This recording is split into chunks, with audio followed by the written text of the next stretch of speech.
Suami tak pulang 3 hari. Tiba-tiba di grup WA keluarga besar mertua kirim foto suamiku menikah lagi dengan caption, "Ini baru setara.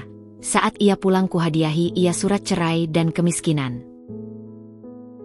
Halo Bunda, semoga Bunda semuanya dalam keadaan sehat dan bahagia ya. Sebelum masuk ke ceritanya, jangan lupa nyalakan subtitle dan absen terlebih dahulu ya. Bunda-bunda semua dari daerah mana saja? Jangan lupa like, komen, dan subscribe channel ini ya. Selamat menonton. Jam dinding di ruang keluarga menunjukkan pukul 11 malam ketika aku menyadari Mas Juna belum pulang.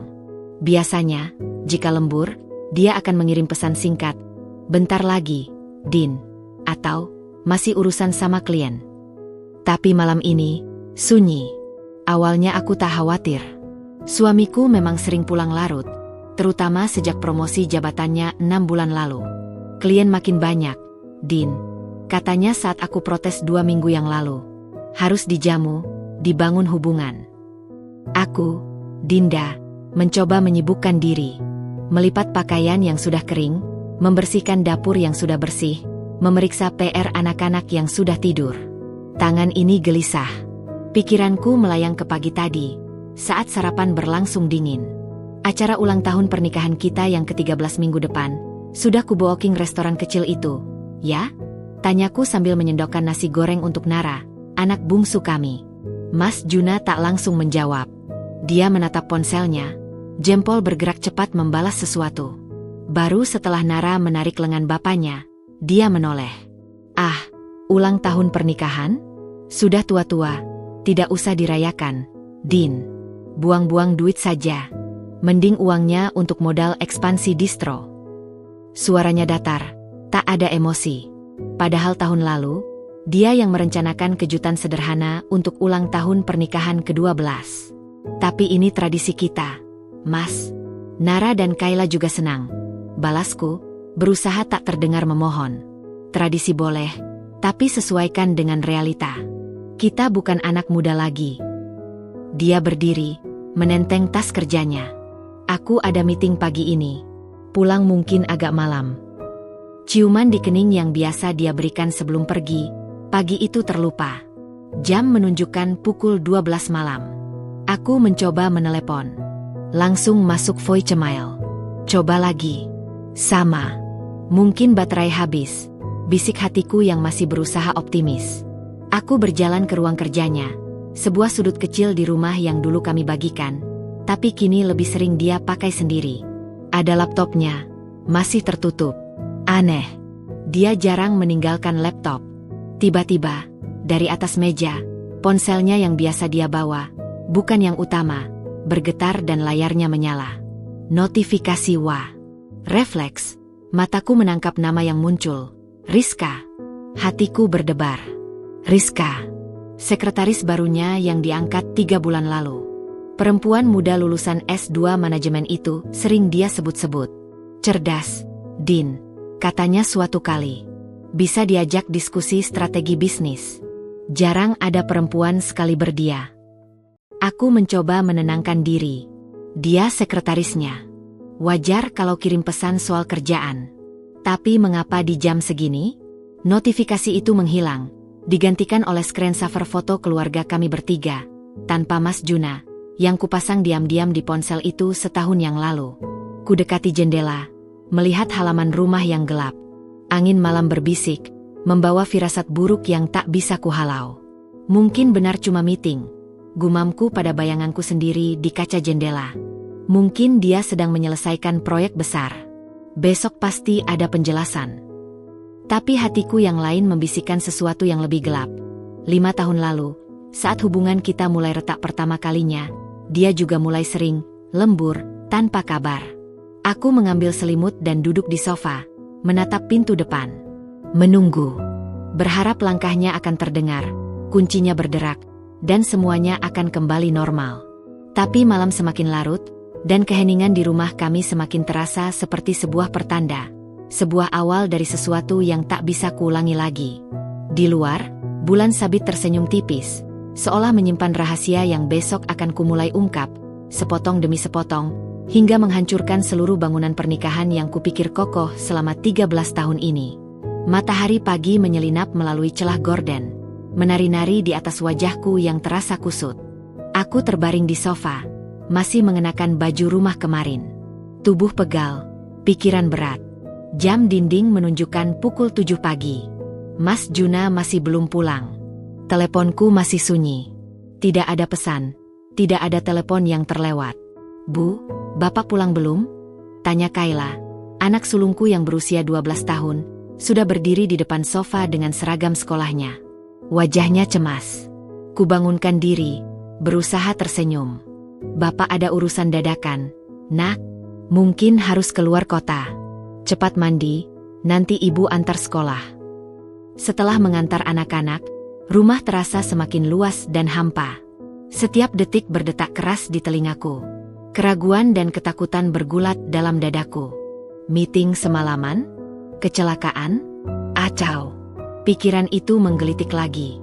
Nama Rizka di notifikasi ponselnya kemarin malam. Mataku tertuju pada laptop Mas Juna yang masih tergeletak di meja kerjanya. Sebuah barang yang biasanya tak pernah ia tinggalkan. Seperti sebuah petunjuk, atau mungkin jebakan. Aku mendekat. Jari-jariku gemetar menyentuh casing logam yang dingin. Selama pernikahan kami punya kesepakatan tak tertulis. Privasi masing-masing dihormati. Tapi ini darurat. Ini tentang keamanan dan ketidakpastian suamiku sendiri. Dengan napas tertahan, kubuka laptop itu. Layar menyala, meminta password. Aku mencoba tanggal lahirnya. Salah. Tanggal lahirku. Salah. Tanggal pernikahan kami. Salah. Jantung berdebar kencang. Kupandangi laptop itu, seolah bisa membacanya dengan kekuatan pikiran. Lalu teringat, suatu malam, setahun yang lalu, saat Kayla meminjam laptop untuk tugas sekolah, Mas Juna dengan santai berkata, "Passwordnya tanggal lahir Kayla saja, biar gampang diingat." Tanggal lahir Kayla. Jemariku menari di atas keyboard. Enter. Layar utama terbuka. Rasa bersalah membelit, tapi kekhawatiran lebih kuat. Aku membuka browser. Riwayat pencarian masih kosong. Sudah dihapus. Tapi ada beberapa tab yang masih terbuka. Satu situs reservasi hotel, satu situs maskapai penerbangan. Dengan hati yang semakin ciut, kubuka tab reservasi hotel terlebih dahulu. Villa Private Pool, Ubud, Bali. Durasi, 2 malam. Atas nama, Juna Wijaya Rizka Dewi. Status, confirmed. Check-in, kemarin. Check-out, besok. Dunia berputar. Kursi yang kududuki terasa mengambang. Bali. Mereka di Bali. Saat aku menunggu di sini, mengkhawatirkan keselamatannya, dia sedang berbulan madu dengan perempuan lain. Air mata belum mau keluar. Masih terhalang oleh rasa syok yang terlalu pekat. Dengan tangan yang semakin gemetar, kubuka tab maskapai penerbangan. 2 tiket. Jakarta Denpasar. Kelas bisnis. Atas nama yang sama. Penerbangan, kemarin pagi, berangkat pukul 7.30. Aku ingat, dia pamannya pagi-pagi sekali, bilang meeting pagi buta. Kubuka folder dokumen. Aku mencari sesuatu, apa saja, yang bisa memberitahuku lebih banyak. Dan kutemukan sebuah folder tersembunyi, bernama Proyek R. Di dalamnya, bukan dokumen bisnis. Ada puluhan foto Rizka. Foto candid di kantor. Foto saat makan malam, foto selfie berdua yang membuat perutku mual. Ada juga scan surat penting, ijazah S2-nya, KTP-nya, bahkan hasil pemeriksaan kesehatan. Lalu, satu dokumen yang membuat napasku tercekat. Draft surat permohonan izin poligami. Ditulis dengan format resmi, ditujukan ke pengadilan agama. Di bagian alasan, tertulis, istri pertama tidak dapat memberikan keturunan laki-laki dan kurang harmonis dalam komunikasi intelektual. Keturunan laki-laki? Kami punya Nara. Kurang harmonis intelektual? Aku yang membanting tulang membantu bisnisnya dari nol, yang mengelola keuangan ketika dia jatuh bangun. Draft itu belum diajukan. Mungkin masih menunggu waktu yang tepat. Atau mungkin, setelah pernikahan diam-diamnya di Bali ini, dia rasa tak perlu lagi izin resmi. Aku menutup laptop dengan keras. Tubuhku gemetar tak terkendali. Rasa sakit, penghinaan, dan kemarahan bergolak menjadi satu. 13 tahun. 13 tahun mengabdi sebagai istri, sebagai ibu, sebagai partner bisnis. 2 anak yang kami besarkan dengan cinta. Usaha distro, Java Odinda, yang kami bangun dari sebuah kios kecil. Semuanya ternyata hanya persiapan untuk kehancuran. Hanya batu pijakan bagi Mas Juna untuk mencapai kesetaraan baru dengan perempuan yang dia anggap lebih pantas secara intelektual. Teleponku bergetar. Sebuah pesan masuk. Dari Mas Juna? Ternyata dari ibunya sendiri, Mami Rina. Dinda, Juna ada di sana? Sudah kubilang jangan dipaksa kalau dia sibuk. Anak-anak jangan dikasih beban cerita yang tidak-tidak ya. Pesan yang menyakitkan sekaligus menerangi. Keluarganya mungkin sudah tahu. Atau minimal, mereka memilih berpihak padanya. Seperti biasa. Aku tidak membalas. Aku menatap layar laptop yang sudah gelap itu. Dan di sana, di bayangannya yang samar, kulihat wajahku sendiri. Wajah seorang perempuan yang baru saja menemukan kebenaran pahit. Air mata akhirnya tumpah. Tapi bukan air mata keputusasaan. Ini air mata kelegaan yang getir. Kelegaan karena akhirnya tahu. Karena akhirnya bisa berhenti berhayal. Aku menyeka air mata, menarik napas dalam-dalam. Ini bukan akhir, Dinda. Bisikku pada bayangan di laptop. Ini awal perang. Dan kau harus menang. Untuk dirimu. Untuk Kayla dan Nara. Langkah pertama, kusimpan semua bukti itu dengan aman. Ku email ke diriku sendiri, kusimpan di cloud, kucetak beberapa salinan. Lalu, dengan keteguhan yang baru kutemukan, kuangkat telepon dan memencet nomor seorang teman lama yang kini berprofesi sebagai pengacara. Perjalanan panjang sebagai Dinda yang hanya diam dan menunggu sudah berakhir. Sekarang, waktunya bertindak. Hari ketiga. Tubuhku terasa ringkih seperti kaca yang siap pecah, namun pikiran telah mengeras menjadi baja. Tak ada lagi air mata. Hanya ada kehampaan yang dingin dan tujuan yang jelas. Kayla dan Nara sudah kukirim ke rumah orang tuaku di Bandung kemarin siang dengan alasan liburan sekolah mendadak. Bapak ada proyek luar kota besar. Kita manfaatin liburan. Bohongku dengan senyum tipis. Mereka yang polos, melompat kegirangan. Melihat kereta mereka menjauh, barulah air mata itu keluar. Bukan karena kelemahan, tapi karena tekad untuk melindungi mereka dari badai yang akan datang. Kembali ke rumah yang sunyi, aku seperti arwah penasaran. Berjalan dari ruang ke ruang, menyentuh setiap kenangan yang tiba-tiba terasa asing. Foto pernikahan kami di dinding ruang keluarga. Aku dengan senyum polos, dia dengan tatap penuh keyakinan. Sekarang, tatap itu terhianati. Teleponku, yang kumatikan suaranya, bergetar tak henti-henti di atas meja. Sebagian besar dari kantor Mas Juna, menanyakan kehadirannya untuk rapat penting. Mas Juna sakit, keluarga. Jawabku singkat kepada asistennya, suara datar tanpa getar. Aku tak mau memberi mereka drama. Bukan urusan mereka. Namun, ada satu grup yang kusimpan dalam mode mute namun tetap kuperhatikan. Keluarga besar Wijaya Dua Hati. Grup itu biasanya berisi hal-hal sepele. Foto makanan Mami Rina, update arisan, keluhan kesehatan om-om dan tante-tante, dan sesekali video viral yang tak jelas sumbernya. Aku jarang berkomentar. Aku selalu jadi penonton, istri dari anak mereka yang sukses, yang dianggap kurang nyambung secara sosial karena latar belakang keluargaku yang sederhana. Getaran itu berbeda, lebih panjang, beruntun. Tanda ada sesuatu yang viral di grup itu. Dengan jari yang tiba-tiba terasa dingin, kubuka aplikasi WA.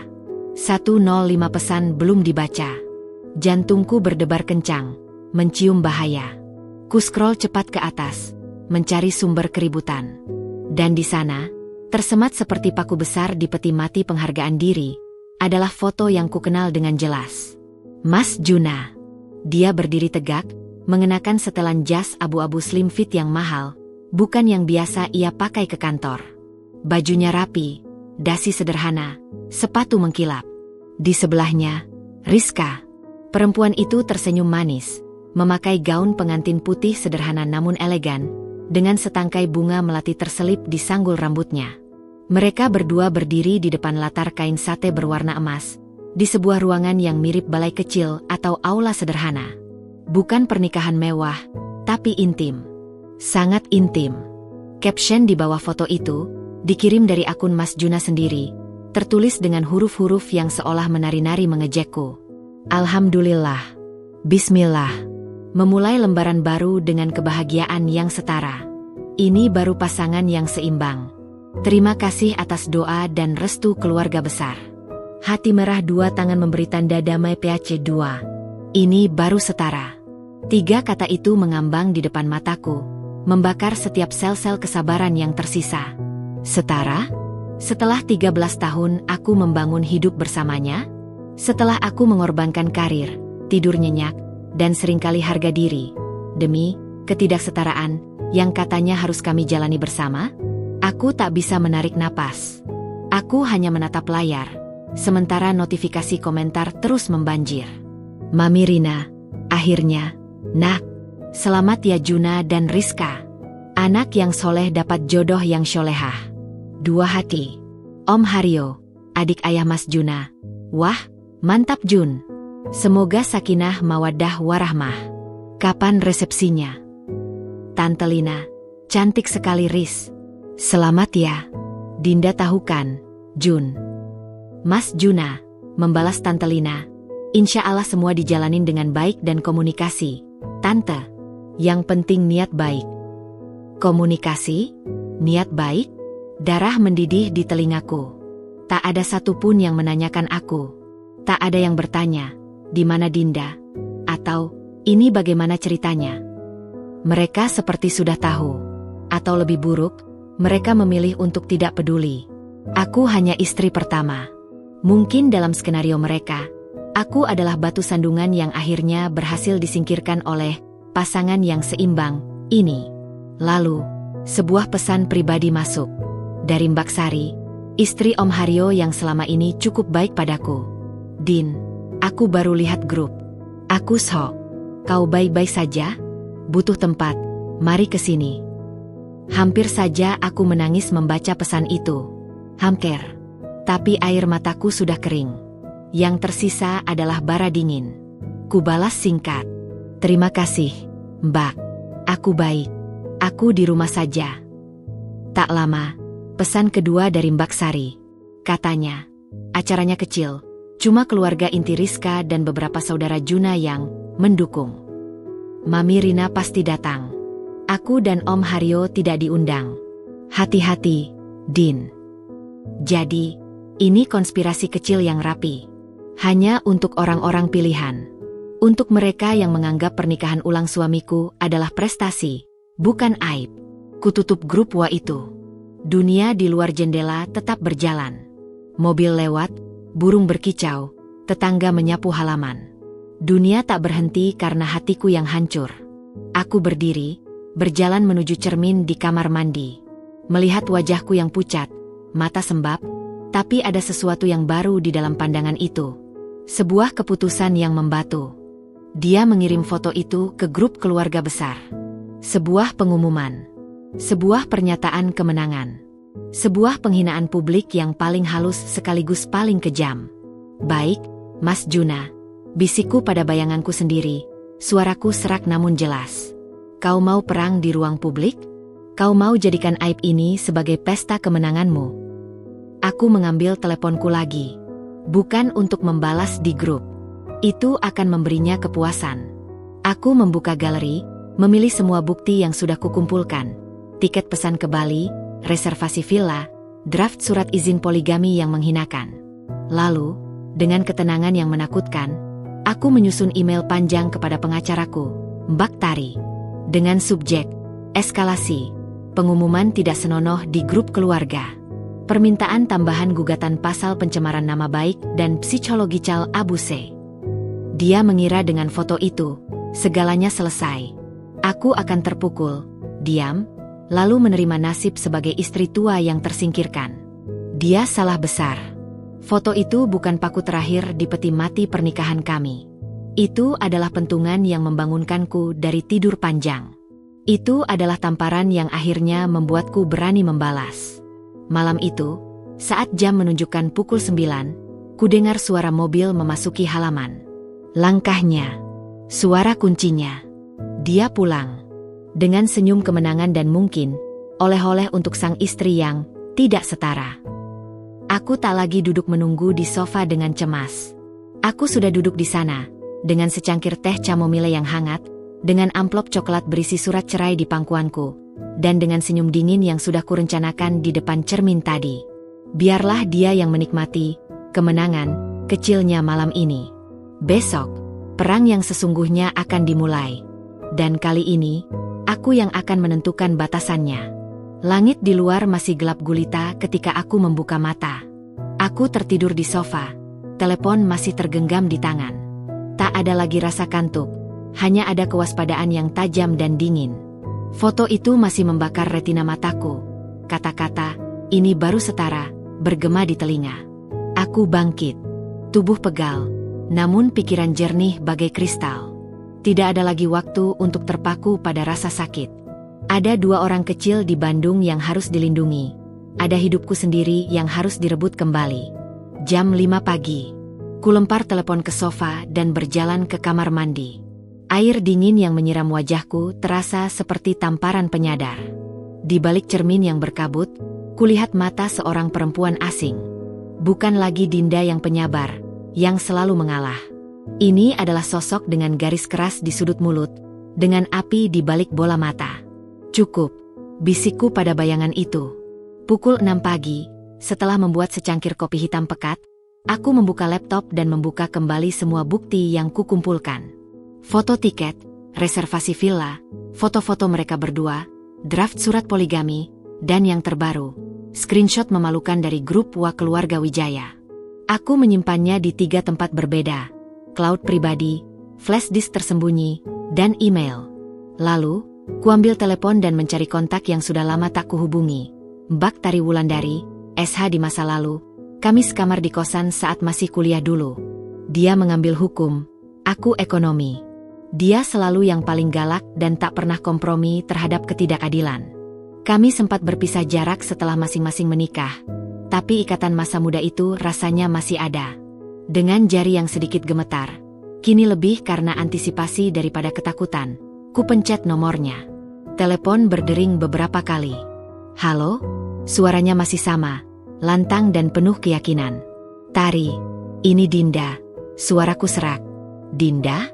Wah, lama sekali. Apa kabar? Nada riangnya. Tidak baik, Tari. Aku butuh pengacara.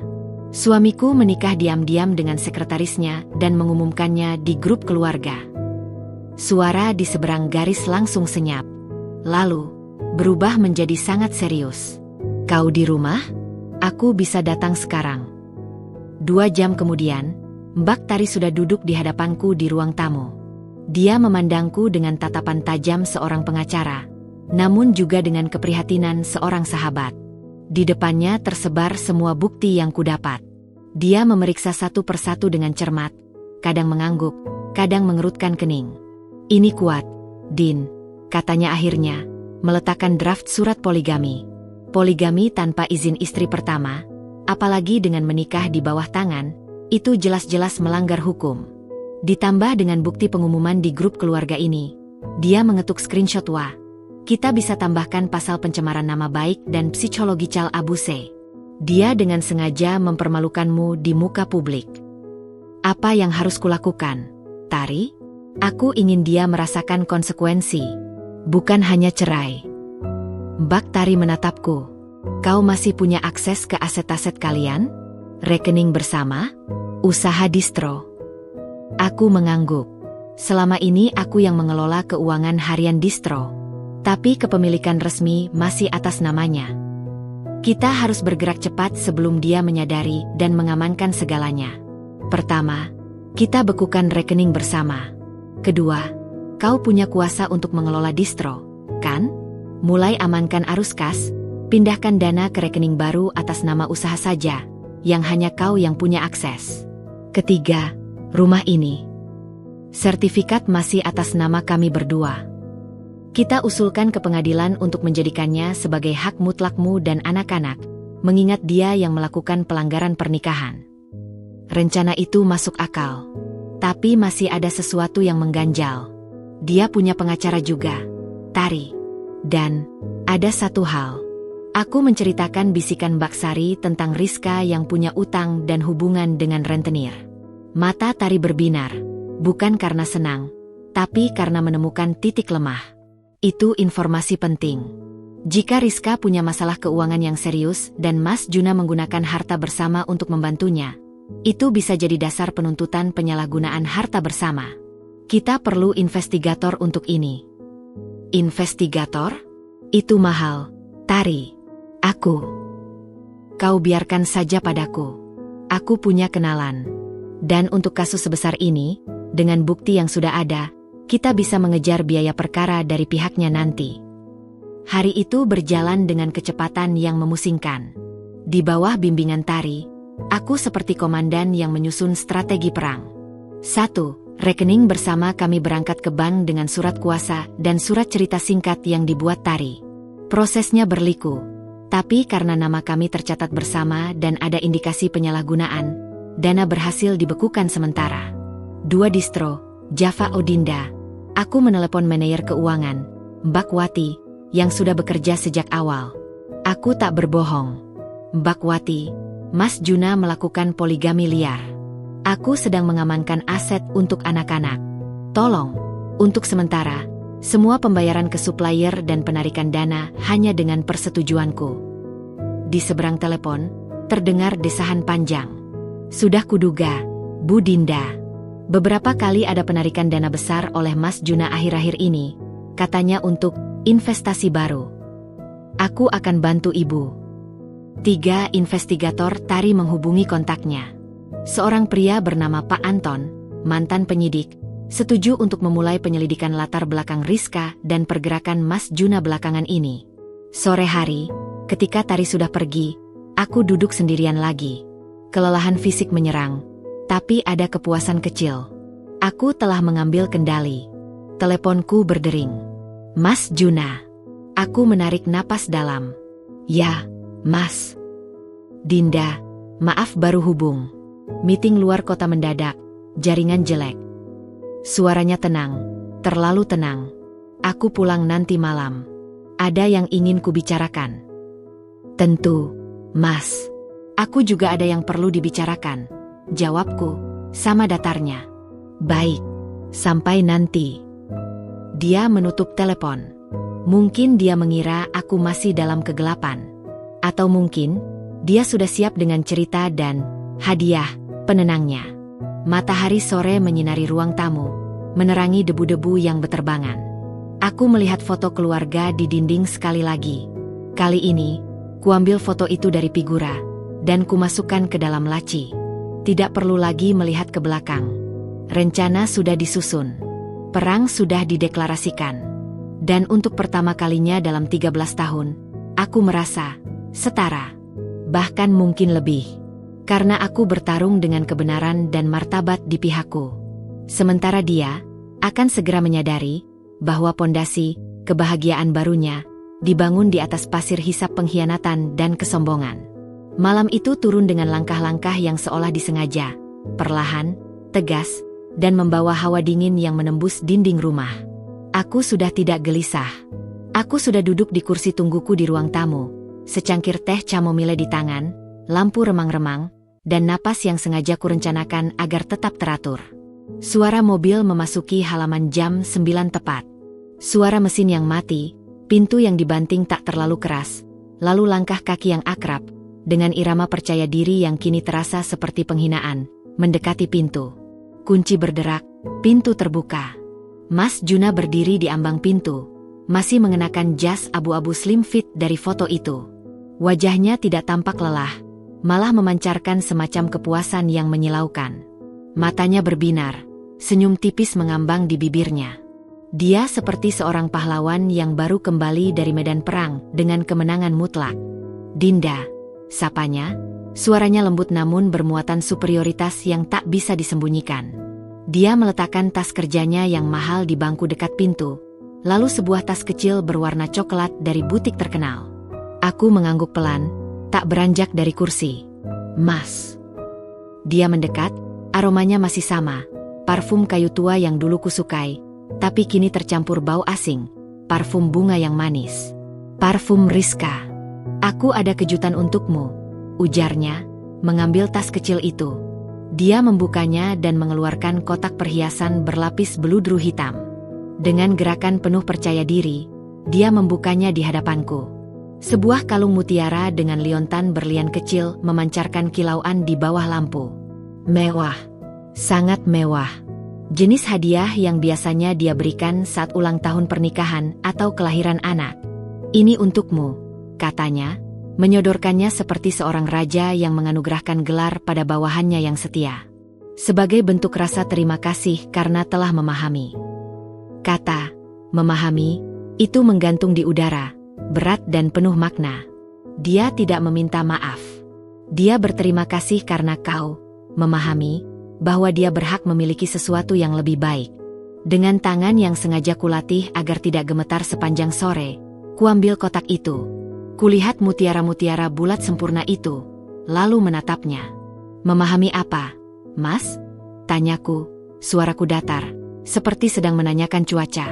Memahami bahwa kesetaraan itu berarti menikah diam-diam dengan sekretarismu sementara istrimu menunggu di rumah dengan cemas. Wajahnya yang percaya diri itu retak untuk pertama kalinya. Senyumnya lenyap, digantikan oleh kejutan yang cepat berubah menjadi defensif. Matanya membelalak, seolah tak percaya dengan kata-kataku. Bagaimana kau? Grup keluarga besar. Potongku sebelum dia menyelesaikan kalimatnya. Suaraku tetap tenang, bahkan hampir datar. Foto yang sangat cantik. Captio N-nya sangat filosofis. Ini baru setara. Sangat mendalam. Dia terdiam sesaat, wajahnya memerah. Rupanya, dia tidak menyangka aku sudah melihatnya. Atau mungkin, dia mengira aku terlalu takut atau terlalu patuh untuk membuka grup itu. Dinda, ini bukan tentang kau, katanya, berusaha mengambil alih kontrol. Suaranya kembali ke nada persuasif yang biasa dia gunakan dalam bisnis. Ini tentang aku. Tentang kebutuhan. Rizka dan aku, kami memiliki kesamaan visi, Din. Gelar masternya, cara berpikirnya yang analitis, dia mengerti dunia kerjaku. Dia melengkapiku dengan cara yang berbeda. Setiap kata seperti pisau tumpul yang mencoba menusuk tapi justru membuatku semakin dingin. Aku lulusan SMA yang membanting tulang supaya kau bisa menyelesaikan S2 MU dulu. Mas, kataku, menatap matanya langsung. Aku yang merawat anak sambil menjaga kios pertama kita ketika kau bolak-balik cari supplier. Atau, sudah lupa? Wajahnya berkerut, campuran rasa bersalah yang palsu dan kemarahan yang mulai tersulut. Jangan bermain dengan masa lalu, Dinda. Masa lalu sudah lewat. Aku menghargai semua yang kau lakukan, tapi hidup harus berjalan. Aku tidak bisa terus-terusan terbelenggu. Terbelenggu. Aku mengulangi kata itu, merasakan kepahitannya di ujung lidah.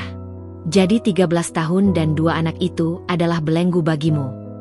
Ini bukan saatnya untuk debat. Bentaknya, kehilangan kesabaran. Dia menarik napas panjang, mencoba menenangkan diri. Lihatlah hadiah ini. Ini bukti kalau aku masih memikirkanmu. Kau tetap istri pertamaku. Rizka akan tinggal di apartemenku yang lama. Hidup akan berjalan seperti biasa. Kau punya tempatmu, dia punya tempatnya. Semua teratur.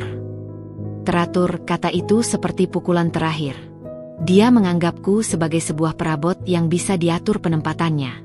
Dengan gerakan lambat dan penuh kesadaran, sebuah gerakan yang sudah kurencanakan, kusimulasikan di depan cermin, kuletakkan kotak perhiasan itu di meja kecil di sampingku. Lalu, dari balik bantal sofa yang kududuki, kurai sebuah amplop coklat tebal. Ini untukmu, Mas, ucapku, menyodorkannya ke arahnya. Dia melihat amplop itu dengan curiga, lalu meraihnya. Dengan gerakan kasar, dia merobek bagian atasnya dan mengeluarkan isinya. Matanya membesar. Darah meninggalkan wajahnya, meninggalkan warna pucat yang kontras dengan kemerahan tadi. Gugatan cerai, teriaknya, suaranya meninggi, penuh ketidakpercayaan. Dia mengacungkan kertas itu ke arahku. Kau mau menceraikanku? Kau berani. Gugatan cerai sudah diajukan ke pengadilan agama hari ini. Kujawab dengan tenang yang kupaksakan.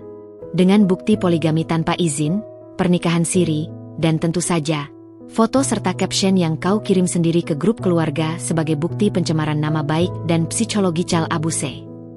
Abuse? Apa yang kau bicarakan? Amuknya. Aku memberimu hidup yang layak. Rumah ini, mobil, usaha distro itu semua karena aku. Kau tidak punya apa-apa tanpa aku. Dinda, kau cuma istri yang beruntung dinikahi olehku. Kemarahannya yang meledak justru memberiku kekuatan. Dia menunjukkan wajah aslinya yang selama ini tersembunyi di balik topeng suami yang baik. Dari Sakurokuku, ku keluarkan smartphoneku. Dengan beberapa kali ketukan, ku buka aplikasi mobile banking. Lalu, ku sodorkan layarnya ke hadapannya. Ini rekening bersama kita, Mas, kataku. Saldo, 0. Dana sudah dipindahkan sementara untuk keamanan, menunggu keputusan pengadilan. Wajahnya berubah dari pucat menjadi merah padam. Kau merampokku. Melindungi aset perkawinan, koreksiku. Usaha distro, Java Dinda? Sudah kujual kemarin siang ke investor yang sudah lama mengincarnya. Dengan harga yang sangat baik. Tidak mungkin, teriaknya, langkahnya limbung. Kau tidak punya hak. Itu usahaku. Berdasarkan akta pendirian, aku adalah komisaris dengan hak tanda tangan. Dan kau memberiku kuasa notaris penuh setahun lalu untuk urusan jual beli. Ingat? Saat kau terlalu sibuk meeting dengan Rizka, mungkin kau lupa membaca detil isinya. Dia terduduk di kursi di depanku, seperti boneka yang talinya putus. Napasnya tersengal-sengal. Segala rencana indahnya, ilusi kemenangannya, runtuh dalam hitungan menit. Dan rumah ini, lanjutku, suaraku semakin tegas. Sertifikatnya sudah kusertifikatkan ulang setahun lalu juga, atas namaku sendiri. Itu bagian dari perjanjian pranikah yang kita revisi, yang kau tanda tangani tanpa membaca karena percaya padaku.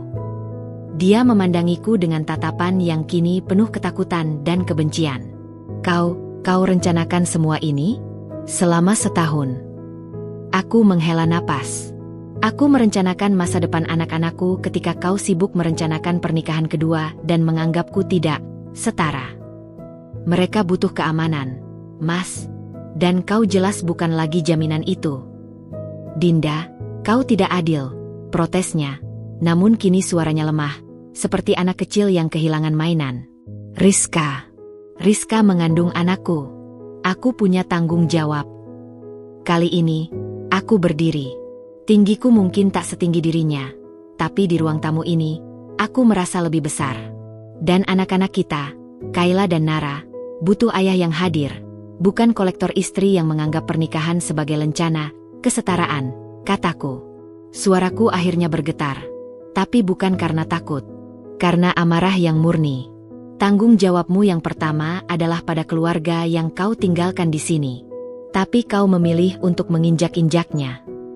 Dia mencoba membela diri lagi, berbicara tentang cinta yang tak terduga, tentang takdir, tentang bagaimana Rizka memahaminya dengan cara yang berbeda. Tapi kata-katanya hanyalah suara kosong yang memantul di ruangan sunyi. Aku tidak peduli, Mas, potongku. Kau bisa ambil pakaian dan barang-barang pribadimu malam ini. Besok pagi, tukang akan datang untuk mengganti semua kunci. Pengacaraku akan menghubungimu untuk proses hukum selanjutnya. Dia duduk terdiam untuk waktu yang lama, memandangi kertas gugatan cerai di tangannya, lalu memandangiku dengan tatapan hampa. Pemenang yang tadi masuk, kini telah berubah menjadi pecundang yang tercabik-cabik. Akhirnya, tanpa sepatah kata pun, dia berdiri, tubuhnya seperti lumpuh. Dia berjalan pelan menuju kamar, dan tak lama kemudian kudengar suara lemari dibuka, koper diangkat. Saat dia keluar kembali, menyeret sebuah koper besar, dia menatapku sekali lagi. Dalam pandangan terakhir itu, kulihat banyak hal. Penyesalan? Mungkin. Kebencian? Jelas. Tapi yang paling dominan adalah keterkejutan. Keterkejutan bahwa burung kenari yang selama ini bernyanyi manis di sangkarnya, ternyata punya cakar yang tajam. Pintu tertutup dengan lembut. Tak ada bantaman.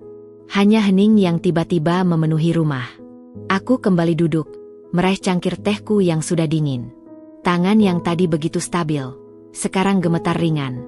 Aku meletakkan cangkir itu, meraih kotak perhiasan berisi kalung mutiara. Kubuka kotaknya, kulihat kilauannya sekali lagi. Lalu, dengan tenang, aku berjalan ke dapur, membuka tutup tempat sampah, dan melemparkannya ke dalam. Bunyi, blup, yang kecil saat mendarat di antara sisa-sisa kulit pisang dan bungkus teh. Tidak ada hadiah yang bisa menebus penghinaan. Tidak ada mutiara yang bisa menutup luka pengkhianatan. Kembali ke ruang tamu, kuambil laptopku. Dokumen rencana bisnis, Dinda's Kitchen. Usaha catering sehat yang kususun diam-diam selama setahun terakhir, tersenyap di layar. Beberapa email konfirmasi pesanan sudah masuk dari beberapa kantor di kota. Kupandangi foto Kayla dan Nara di screensaver. Wajah polos mereka yang tak tahu bahwa dunia mereka baru saja diubah oleh keserakahan ayahnya. Miskin? Bisikku pada diri sendiri, sambil menatap foto anak-anakku. Tidak, Mas Juna. Yang miskin adalah jiwamu yang butuh validasi dari banyak perempuan untuk merasa hebat. Kami akan baik-baik saja. Bahkan, lebih baik. Dengan satu gerakan terakhir malam itu, kubuka grup WA keluarga besar Wijaya. Tak membaca satupun komentar baru yang pasti membanjir. Aku hanya mengetik satu kalimat pendek di bawah foto pernikahan Mas Juna yang masih ada di sana. Selamat menikah lagi. Semoga bahagia dengan kesetaraan yang kau cari. Untuk informasi, gugatan cerai dengan segala akibat hukumnya sudah diajukan hari ini. Lalu, sebelum ada yang sempat membalas, aku keluar dari grup itu dan memblokir semua nomor keluarga besar mertua, satu persatu. Malam itu, untuk pertama kalinya dalam 13 tahun, aku tidur nyenyak. Bukan karena bahagia, tapi karena lelah yang membebaskan, dan karena mengetahui bahwa pertempuran pertama telah dimenangkan.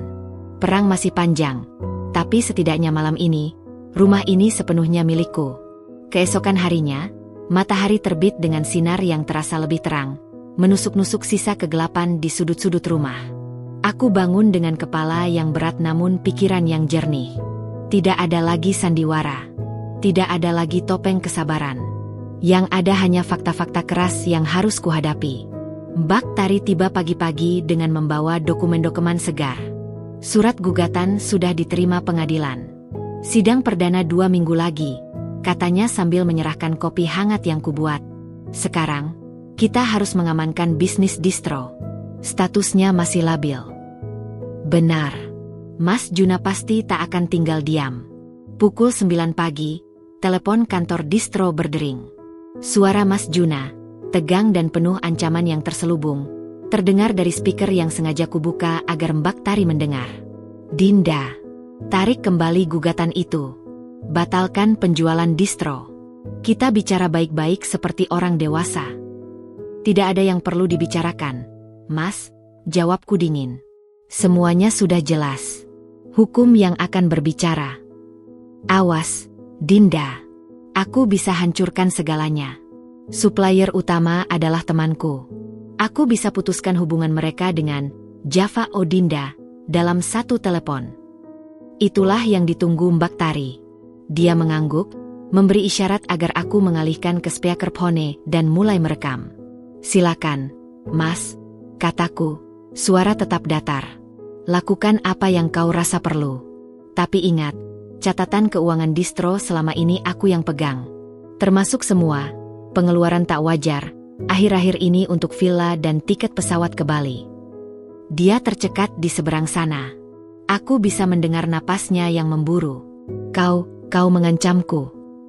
Menunjukkan fakta, koreksiku. Sekarang, jika tidak ada hal lain, aku punya urusan dengan pengacara untuk membekukan sisa aset yang mungkin belum sempat kau jual. Klik. Dia menutup telepon dengan kasar. Mbak Tari tersenyum tipis. Bagus. Dia sedang panik. Waktunya kita bergerak. Strategi kami berlapis. Pertama, kami mengunjungi supplier utama distro, Bapak Handoko, yang selama ini memasok bahan kain premium. Pertemuan berlangsung di sebuah warung kopi, jauh dari keramaian. Pak Handoko, saya yakin Mas Juna sudah menghubungi Bapak. buka Mbak Tari dengan profesional. Pak Handoko mengangguk, wajahnya serius. Iya. Dia bilang akan pindah ke supplier lain jika masih bekerja sama dengan Ibu Dinda.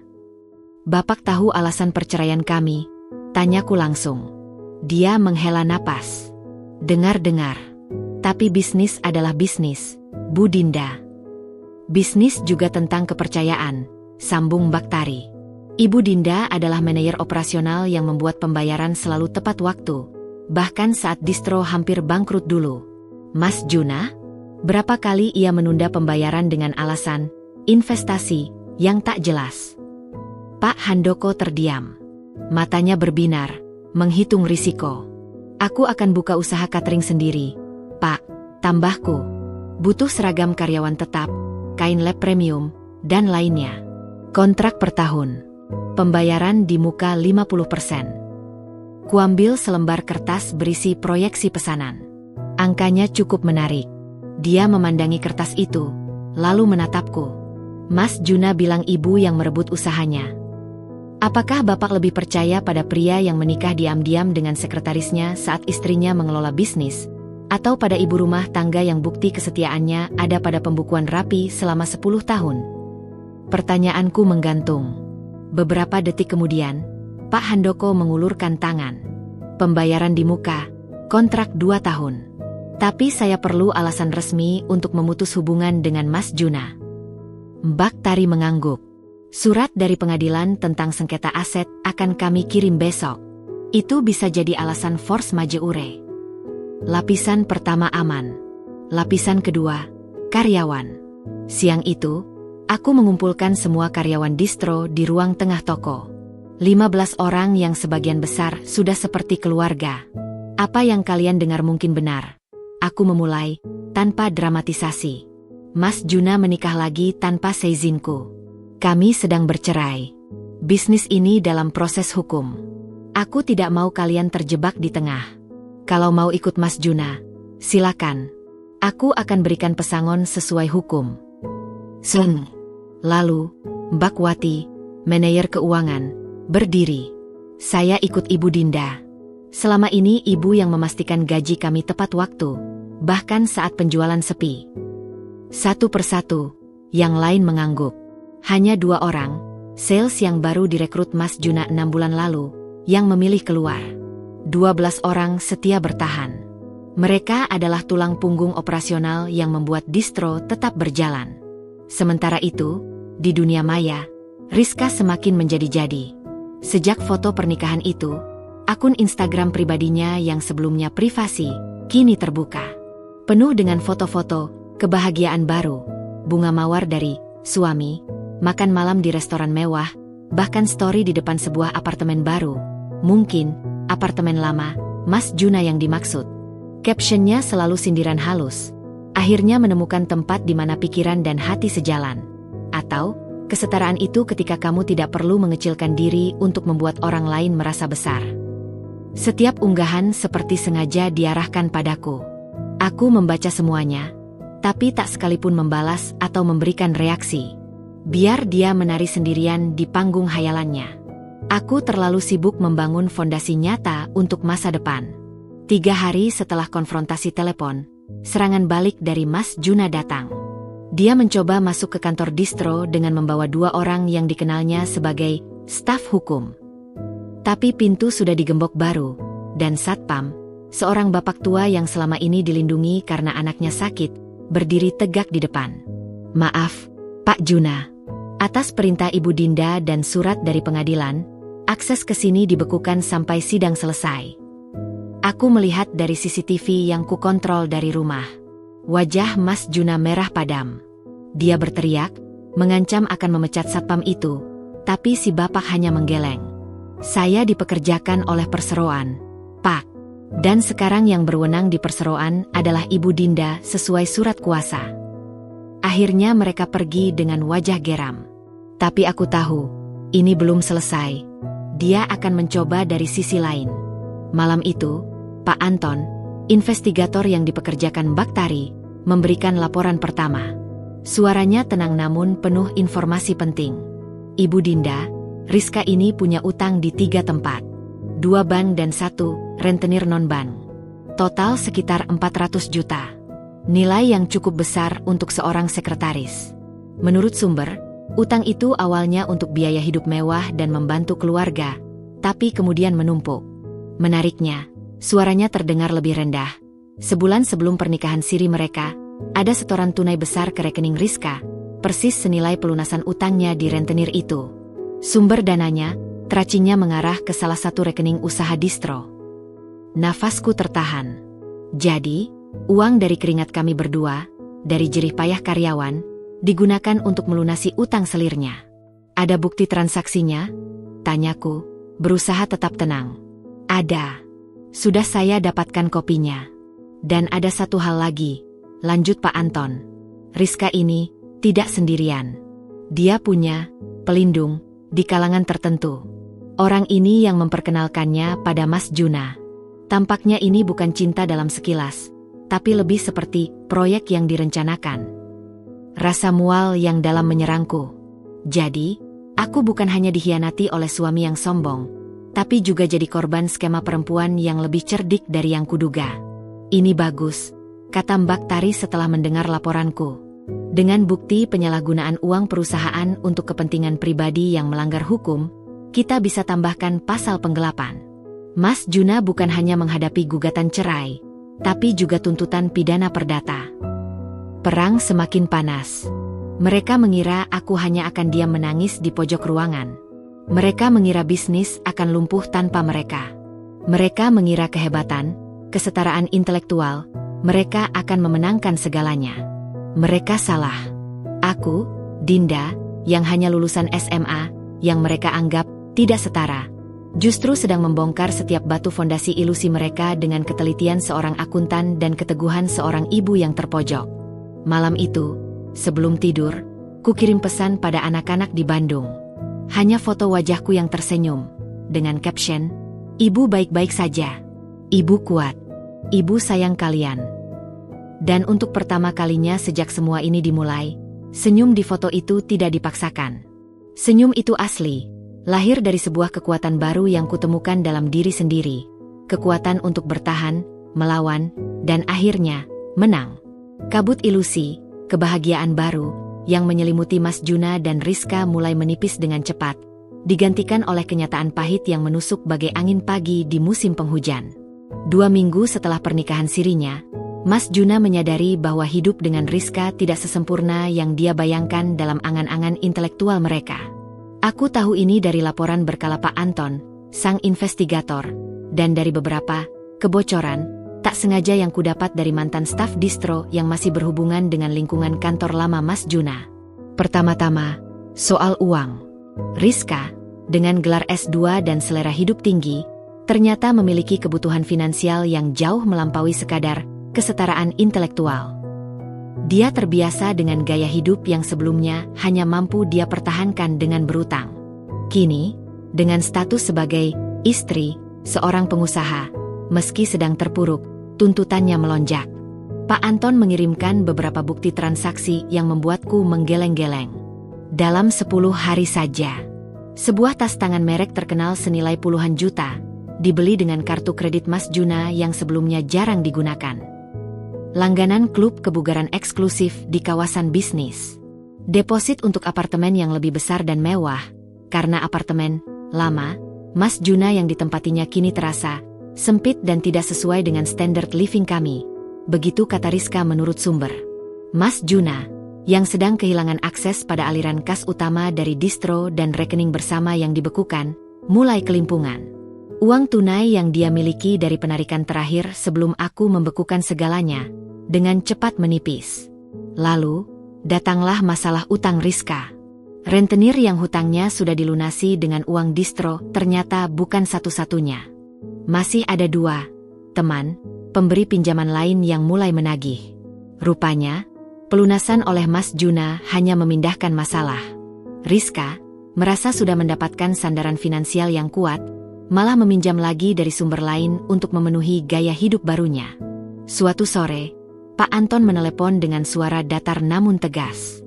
Ada kejadian di apartemen mereka tadi siang. Ibu Dinda. 2 lelaki, preman, datang menagih. Tidak ada kekerasan fisik, tapi ancamannya jelas. Mas Juna terpaksa mengeluarkan sisa tunai yang dia simpan untuk menenangkan situasi. Imajinasiku langsung bekerja. Aku bisa membayangkan wajah Mas Juna, yang biasa penuh percaya diri di ruang rapat, kini pucat ketakutan menghadapi preman rentenir. Karma mulai berdetak. Konflik internal pun meletup. Pertengkaran pertama mereka yang tercatat oleh tetangga, melalui sumber Pak Anton yang lain, adalah tentang uang. Rizka menuntut agar Mas Juna segera menyelesaikan masalah dengan mantannya dan mengambil alih kembali distro serta asetnya. "Kamu kan bilang itu semua mudah, Jun," teriak Rizka, menurut versi tetangga yang mendengar suara dari balik pintu. Katanya dia cuma perempuan bodoh yang gampang diatur. "Sekarang kita hidup seperti tikus." Jawaban Mas Juna tak terdengar jelas, hanya suara rendah yang membela diri. Pertengkaran kedua, lebih personal, terjadi saat keluarga besar Rizka datang bersilaturahmi. Orang tua dan saudara-saudara Rizka, yang dari laporan Pak Anton berasal dari kalangan menengah yang cukup memaksa, mulai menuntut hak mereka. Mulai dari minta dibiayai kuliah adik Rizka, hingga minta modal usaha untuk pamannya. Mereka melihat Mas Juna sebagai ATM berjalan, sisa-sisa kesuksesan yang bisa mereka hisap. Mas Juna, yang terbiasa dengan keluargaku yang mandiri dan jarang menuntut, kewalahan. Dia mulai melihat bahwa kesetaraan yang dia cari ternyata membawa serta sebuah jaringan kewajiban dan tuntutan yang tak pernah dia bayangkan. Puncaknya adalah saat Rizka meminta sebuah mobil baru. "Aku nggak mungkin naik taksi atau ride sharing terus, Jun. Risiko tinggi buat perempuan. Aku butuh mobil sendiri. Yang baguslah, biar sesuai sama networkingku." Mas Juna, yang saat itu sedang berusaha melobi bank untuk mendapatkan pinjaman darurat, dan ditolak karena catatan kreditnya sedang diperiksa akibat gugatanku, akhirnya meledak. "Kita lagi susah, Riz. Tidak bisakah kau memahami?" teriaknya. Kali ini suaranya terdengar jelas oleh tetangga yang sama. "Memahami? Aku sudah memahami selama ini hidup susah. Sekarang aku mau yang lebih baik." "Itu janjimu," balas Rizka, tak kalah keras. Dalam kesendirianku di rumah yang kini terasa lebih damai, aku kadang merenungkan ironi ini. Mas Juna meninggalkan sebuah kehidupan yang stabil, meski mungkin dia anggap membosankan, untuk sebuah kesetaraan yang ternyata adalah tangga menuju kehancuran finansial dan emosional. Dia menukar ketenangan dengan drama, pertukaran ide dengan tuntutan materi, dan kesetiaan dengan keserakahan yang terselubung. Suatu pagi, teleponku berdering. Nomor tak dikenal. Saat ku jawab, suara Mas Juna terdengar di seberang, lirih dan penuh kelelahan yang tak biasa. "Din, kita perlu bicara." "Tidak ada yang perlu kita bicara di luar proses hukum, Mas," jawabku, memegang erat telepon. Ini tentang anak-anak. Aku masih ayah mereka. Aku mau ketemu." Suaranya terdengar rapuh. Ini bukan lagi Mas Juna yang sombong yang masuk dengan tas hadiah. Ini adalah seseorang yang sedang terpojok. Kayla dan Nara sedang liburan panjang di Bandung. Mereka baik-baik saja. Jika kau ingin bertemu, itu bisa diatur melalui pengacara, dengan pengawasan, setelah sidang menentukan hak asuh. Dia terdiam lama. Lalu, dengan suara yang hampir seperti bisikan, dia berkata, "Aku salah, Din. Aku terjebak." Hatiku sempat bergetar. Rasa iba lama yang tersisa mencoba menyelinap. Tapi lalu kuingat caption, "Ini baru setara," di grup WA. Kuingat tatap puasnya saat memberi kalung mutiara. Kuingat air mata keputusasaan yang kuteteskan di sofa itu selama 3 hari. "Iya, Mas. Kau terjebak. Tapi bukan olehku. Kau terjebak oleh pilihanmu sendiri. Sekarang, hadapi konsekuensinya." "Tapi Rizka," dia mulai. "Aku tidak tertarik mendengar tentang Rizka," potongku cepat. "Urusan kalian adalah urusan kalian. Urusanku adalah anak-anak dan menyelesaikan perceraian ini dengan adil." "Adil? Kau sudah ambil segalanya." Suaranya tiba-tiba meninggi, kembali ke nada korban yang marah. "Aku melindungi apa yang menjadi hak anak-anakku. Sidang nanti yang akan menentukan apa yang adil. Sekarang, jika tidak ada hal lain, Aku harus pergi. Ada pertemuan dengan klien catering. Kututup telepon. Tanganku gemetar sedikit, tapi hatiku mantap. Dia sedang merasakan karma pertamanya, ilusi yang runtuh.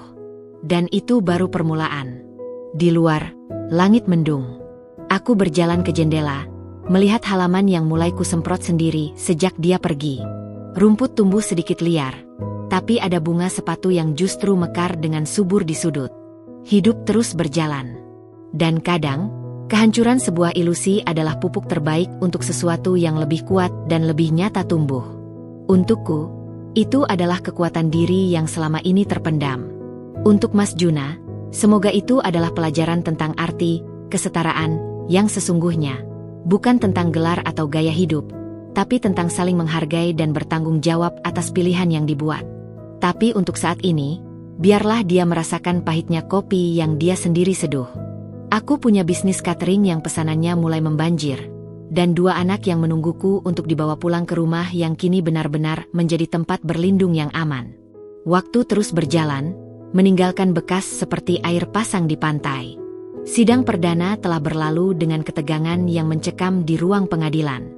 Mas Juna hadir dengan wajah kusut, jas yang tidak lagi sempurna seperti dulu.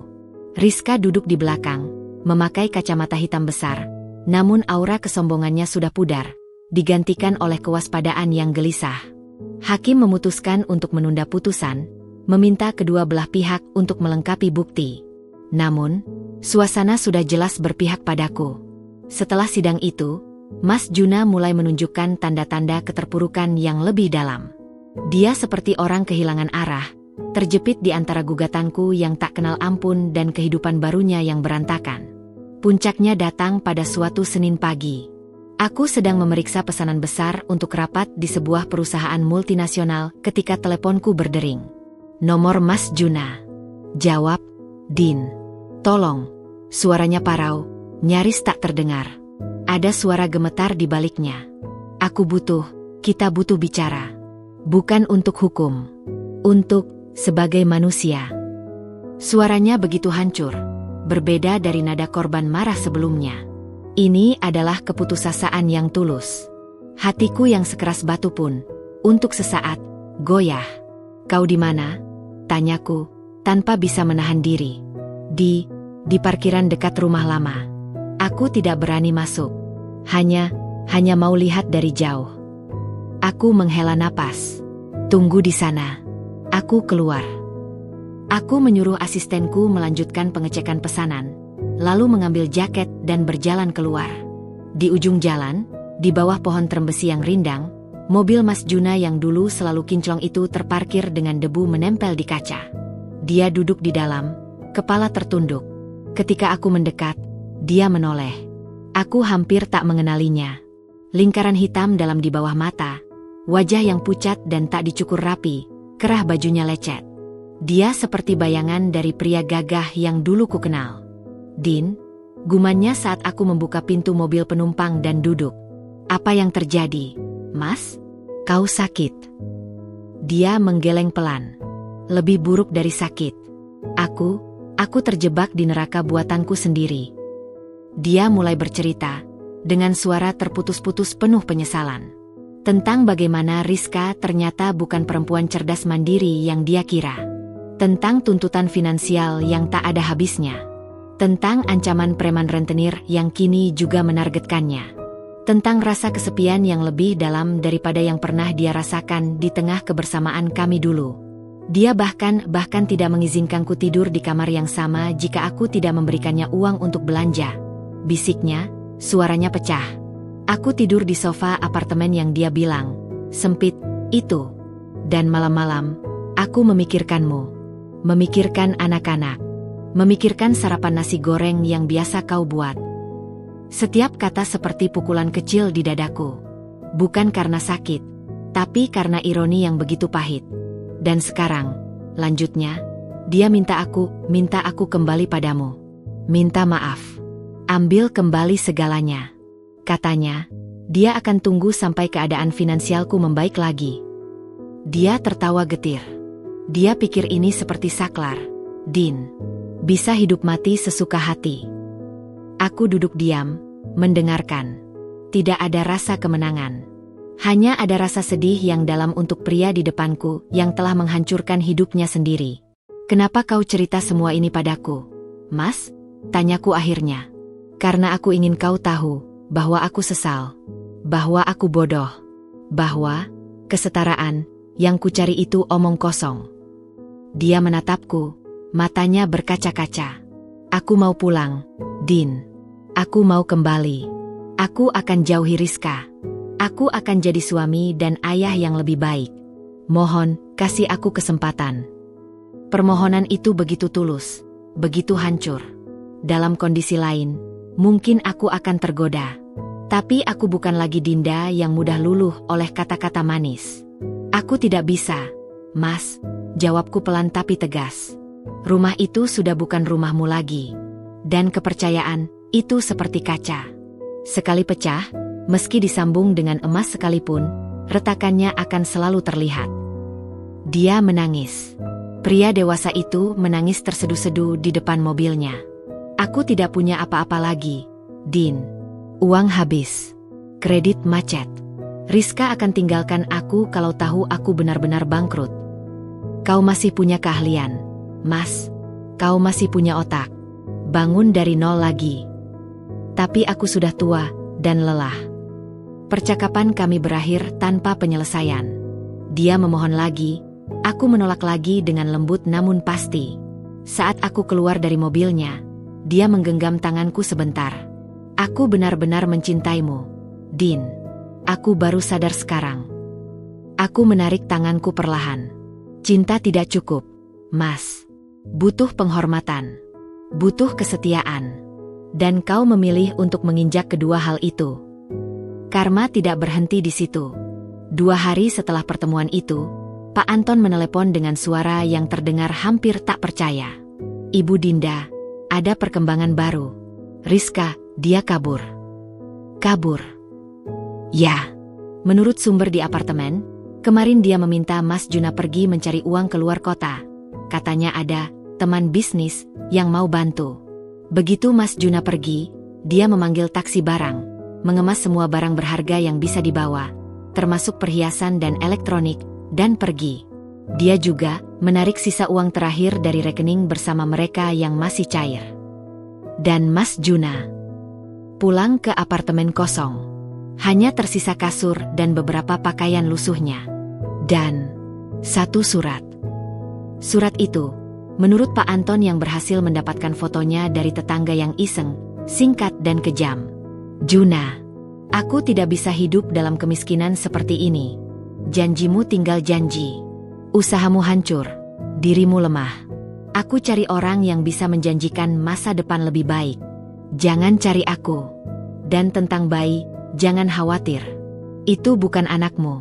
Aku sudah hamil sebelum kita nikah. Dokter bilang due date-nya tidak cocok. Maaf sudah membuang waktumu. Rizka." Bayi.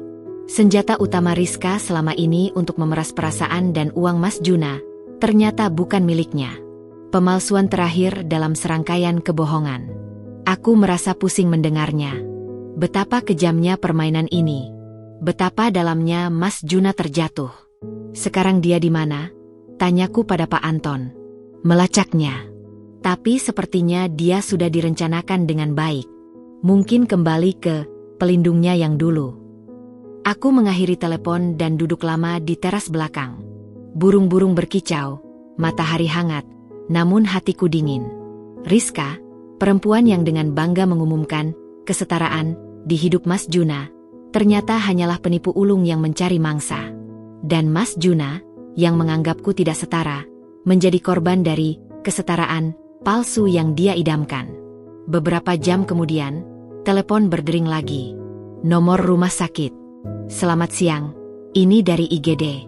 Apakah ini keluarga dari Bapak Juna Wijaya? Dia ditemukan pingsan di depan apartemennya. Kartu identitasnya mengarah ke nomor ini."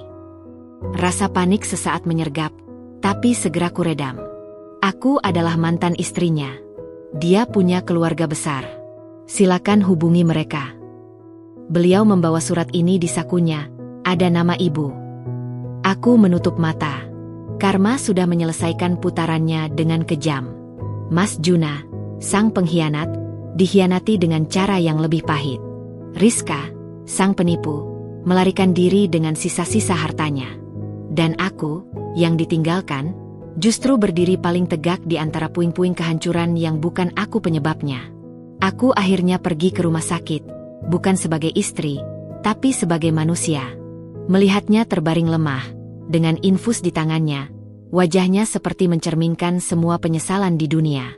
Dokter bilang dia mengalami tekanan darah sangat tinggi dan stres akut. Butuh istirahat total. Aku berdiri di sebelah tempat tidurnya sebentar, lalu pergi setelah memastikan keluarganya sedang dalam perjalanan. Sebelum pergi, kutinggalkan selembar amplop kecil di mejanya. Di dalamnya, cukup uang untuk membayar deposit rumah sakit dan beberapa kebutuhan dasar selama seminggu. Tanpa catatan apa-apa. Itu bukan rekonsiliasi. Itu belas kasihan terakhir dari seorang manusia kepada manusia lain yang telah jatuh terlalu rendah. Setelah ini, dia harus menghadapi konsekuensi hidupnya sendiri. Di luar rumah sakit, aku menarik napas dalam-dalam. Langit biru membentang luas. Aku tidak merasa menang. Aku hanya merasa bebas. Bebas dari drama mereka. Bebas dari beban pengkhianatan. Bebas untuk fokus pada hidupku, bisnis baruku, dan anak-anakku yang akan segera pulang. Pengkhianatan telah berbalas dengan sempurna. Dan kini, saatnya untuk melangkah maju, tanpa menengok ke belakang lagi. Rumah sakit memiliki baunya sendiri, antiseptik, obat-obatan, dan keputusasaan yang tersamar. Aku berdiri di koridor, melihat dari kejauhan saat Mami Rina dan beberapa saudara Mas Juna berkerumun di depan ruangannya. Suara mereka berbisik-bisik, sesekali terdengar isakan. Aku tidak mendekat. Aku sudah melakukan bagianku, memastikan dia tidak mati sendirian di lantai apartemen. 2 hari kemudian, Mas Juna dipulangkan. Dia tidak lagi punya apartemen, karena kontraknya atas nama Rizka yang sudah melarikan diri. Mami Rina membawanya pulang ke rumah kecilnya di pinggiran kota. Aku tahu ini dari Mbak Sari, yang masih sesekali memberi kabar meski aku sudah memutuskan hubungan dengan keluarga besar itu. Dia seperti orang linglung. Din, bisik Mbak Sari lewat telepon. Hampir tidak bicara. Hanya menatap kosong. Mami masakan apa saja, dia cuma makan sesuap 2 suap. Sebulan berlalu. Sidang kedua perceraian berlangsung. Mas Juna hadir dengan ditemani ibunya. Dia tampak lebih rapuh, menjawab pertanyaan hakim dengan suara lirih, hampir tak terdengar. Dia tidak lagi membantah.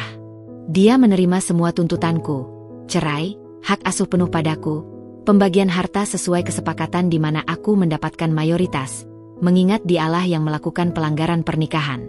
Putusan keluar, cerai. Rumah dan usaha distro yang tersisa, setelah penjualan sebagian, menjadi hakku. Mas Juna wajib membayar nafkah anak, jumlahnya disesuaikan dengan kemampuannya yang sekarang, yang artinya, hampir tidak ada. Dia menerima semuanya tanpa ekspresi. Seperti seseorang yang sudah kehilangan semangat untuk bertarung.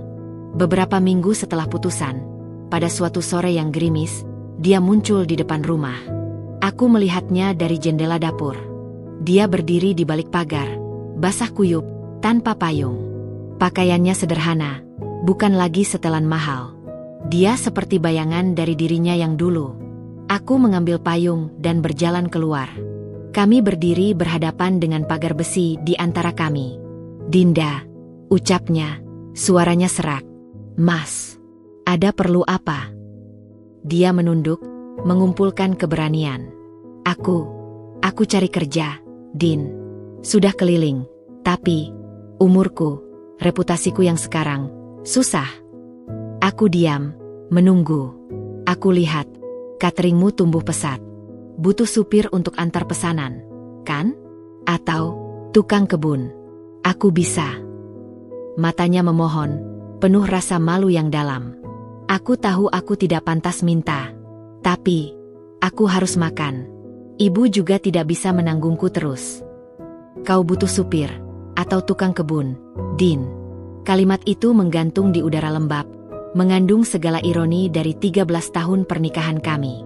Dulu, dialah yang menyetir mobil mewah, yang menentukan arah hidup kami. Kini, dia memohon untuk menjadi supir di bisnis yang kubangun dari reruntuhkan yang dia tinggalkan. Hati manusia memang aneh. Sebagian dari diriku ingin berkata ya, sebagai bentuk belas kasihan terakhir. Sebagian lagi ingin menertawakannya, mengingatkannya pada kata-kata setara yang dulu dia gumamkan. Tapi yang paling kuat adalah suara nalar dan perlindungan diri. Tidak, Mas, jawabku akhirnya. Suaraku tenang namun tegas. Aku butuh kedamaian. Dan itu tidak akan ada jika kau berada di dekatku, atau di sekitar bisnisku. Wajahnya seperti pecah. Air mata bercampur air hujan di pipinya. Aku tidak akan buat masalah, Din. Aku janji. Aku cuma butuh pekerjaan halal. Bukan tentang masalah, Mas. Ini tentang aku dan anak-anak perlu menyembuhkan luka. Kehadiranmu, meski sebagai supir, akan mengingatkan kami pada luka itu setiap hari. Aku tidak mau itu untuk Kayla dan Nara. Dia mengangguk pelan, seperti memahami namun tak bisa menerima. Lalu, apa yang harus kulakukan? Aku benar-benar tidak punya apa-apa. Kau masih punya otak dan 2 tangan, Mas. Mulai dari bawah lagi. Seperti dulu kita mulai distro. Tapi kali ini, lakukan sendiri. Jujur pada diri sendiri. Dan jangan cari jalan pintas dengan merendahkan orang lain. Dia terdiam lama, menatap tanah. Aku sesal, Din. Lebih dari yang kau bayangkan. Aku tahu, jawabku. Tapi penyesalanmu tidak mengembalikan 13 tahun yang hilang, atau menghapus sakit yang kau sebabkan pada anak-anak. Sekarang, yang bisa kau lakukan adalah membuktikan penyesalan itu dengan menjadi ayah yang baik untuk mereka dari jauh, dan menjadi manusia yang lebih baik untuk dirimu sendiri. Kurai dompet kecil di saku, mengeluarkan sejumlah uang tunai yang cukup untuk hidup sederhana seminggu. Kuselipkan di balik pagar. Ini untuk modal kecil. Bukan sedekah. Pinjaman. Lunasi saat kau sudah mampu. Dia melihat uang itu, lalu menatapku. Rasa malu, syukur, dan kepedihan bercampur di matanya. Terima kasih, Din. Aku tidak pantas. Jadilah pantas, Mas, untuk dirimu sendiri. Aku berbalik dan berjalan kembali ke rumah, meninggalkannya berdiri di tengah hujan dengan uang yang tergenggam di tangannya. Aku tidak menengok lagi. Kejatuhan Mas Juna tidak berhenti di situ. Tanpa keahlian bertahan di level bawah, tanpa mental yang sudah terlalu terbiasa dengan kemewahan, dia terjatuh lebih dalam. Aku mendengar dari Mbak Sari bahwa dia mencoba beberapa pekerjaan kasar. Sebagai kenek truk, sebagai pramusaji di warung makan, bahkan sebagai tukang sortir di gudang. Tapi tak ada yang bertahan lama. Entah karena egonya yang masih tersisa, atau karena tubuhnya yang tak terbiasa, atau karena tatapan orang yang mengenalinya sebagai pengusaha yang jatuh karena selir. Keluarga besarnya, yang dulu ramai memberi selamat di grup WA, kini menjauh satu persatu. Beban finansial dan aib yang dibawa Mas Juna terlalu berat untuk mereka tanggung. Hanya Mami Rina yang setia merawatnya, tapi bahkan ibunya pun mulai lelah dengan depresi dan ketidakberdayaan anak semata wayangnya. Suatu hari, Kayla yang sudah remaja dan lebih peka, bertanya saat kami makan malam. Ibu, katanya bapak sakit? Teman sekolahku lihat bapak jualan gorengan di dekat terminal. Nara yang masih kecil langsung menatapku. Bapak jualan gorengan? Bapak kan pengusaha. Rasa pedih menyayat. Aku menarik napas. Bapak sedang mengalami masa sulit. Tapi itu pilihan dan konsekuensi hidupnya. Kalian tidak perlu malu. Yang penting, kalian tahu bahwa ibu akan selalu ada untuk memastikan kalian baik-baik saja. Tapi kita bisa bantu bapak, enggak, Bu? Tanya Nara polos. Kita sudah bantu, Nak, dengan mendoakan agar bapak diberi kekuatan dan kebijaksanaan. Kadang, membantu bukan dengan memberi uang, tapi dengan memberi kesempatan pada seseorang untuk belajar bangkit sendiri. Mereka mengangguk. Meski mungkin belum sepenuhnya paham. Keesokan harinya, diam-diam aku menyuruh salah satu staf cateringku untuk membeli semua gorengan di gerobak Mas Juna di terminal, tanpa memberitahu siapa pembelinya. Staf itu melaporkan, dia terlihat sangat bersyukur. Bu, senyum lebar. Kayak dapat rezeki nomplok. Itu cukup. Aku tidak ingin anak-anakku melihat ayah mereka dalam keadaan terpuruk, tapi aku juga tidak ingin ikut campur terlalu jauh. Dia harus menemukan jalannya sendiri. Kejatuhan Mas Juna adalah sebuah proses yang lambat dan menyakitkan untuk disaksikan, bahkan bagiku yang sudah berusaha membenci. Dia bukan lagi ancaman. Dia adalah pelajaran hidup yang berjalan, tentang bagaimana kesombongan intelektual, kebohongan, dan pencarian kesetaraan yang keliru bisa menghancurkan seseorang lebih dalam daripada kemiskinan materi. Dan di balik semua itu, aku belajar sesuatu. Kekuatan sejati bukanlah tentang menjatuhkan orang yang telah menyakitimu. Kekuatan sejati adalah tentang tetap berdiri tegak, menjaga martabatmu, dan masih memiliki belas kasih, dalam batas wajar, bahkan untuk mereka yang tidak pantas menerimanya. Karena belas kasihan itu, pada akhirnya, lebih untuk ketenangan jiwamu sendiri daripada untuk mereka. Fajar itu datang dengan cahaya keemasan yang menembus kabut pagi, seolah menyapu bersih semua sisa kegelapan malam. Aku berdiri di teras belakang, menikmati secangkir teh jahe hangat, memandangi kebun kecil yang mulai kutanami dengan sayuran organik. Ada rasa damai yang baru, yang tidak bergantung pada siapapun selain diriku sendiri. Setahun telah berlalu sejak putusan cerai berkekuatan hukum tetap. Setahun penuh transformasi. Dinda's Kitchen bukan lagi sekadar impian di layar laptop. Ia kini menempati sebuah ruko 2 lantai di kawasan komersial yang strategis. Lantai bawah berfungsi sebagai dapur produksi yang steril dan toko display, sementara lantai atas menjadi kantor dan ruang pertemuan klien. Aku memiliki 15 karyawan tetap, koki, asisten dapur, admin, dan tim delivery.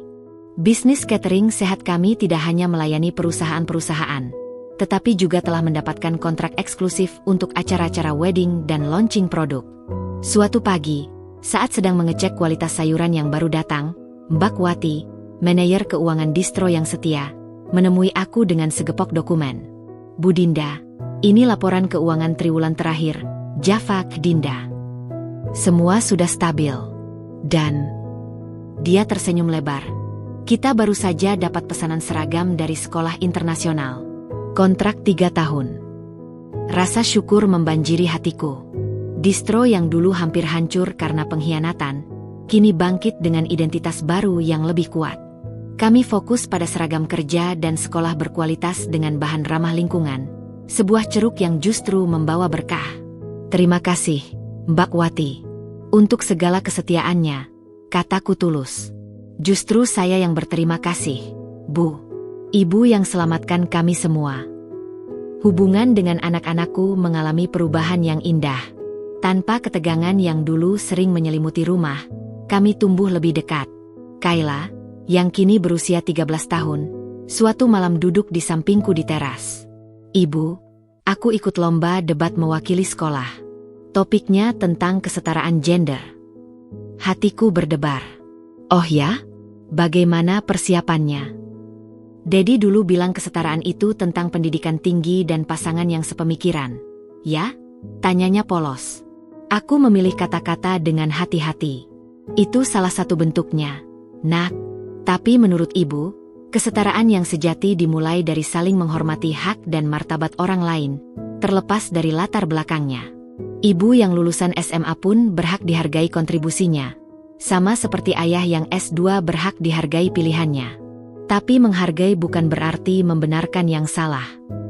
Kayla memandangku, matanya berbinar dengan pemahaman baru.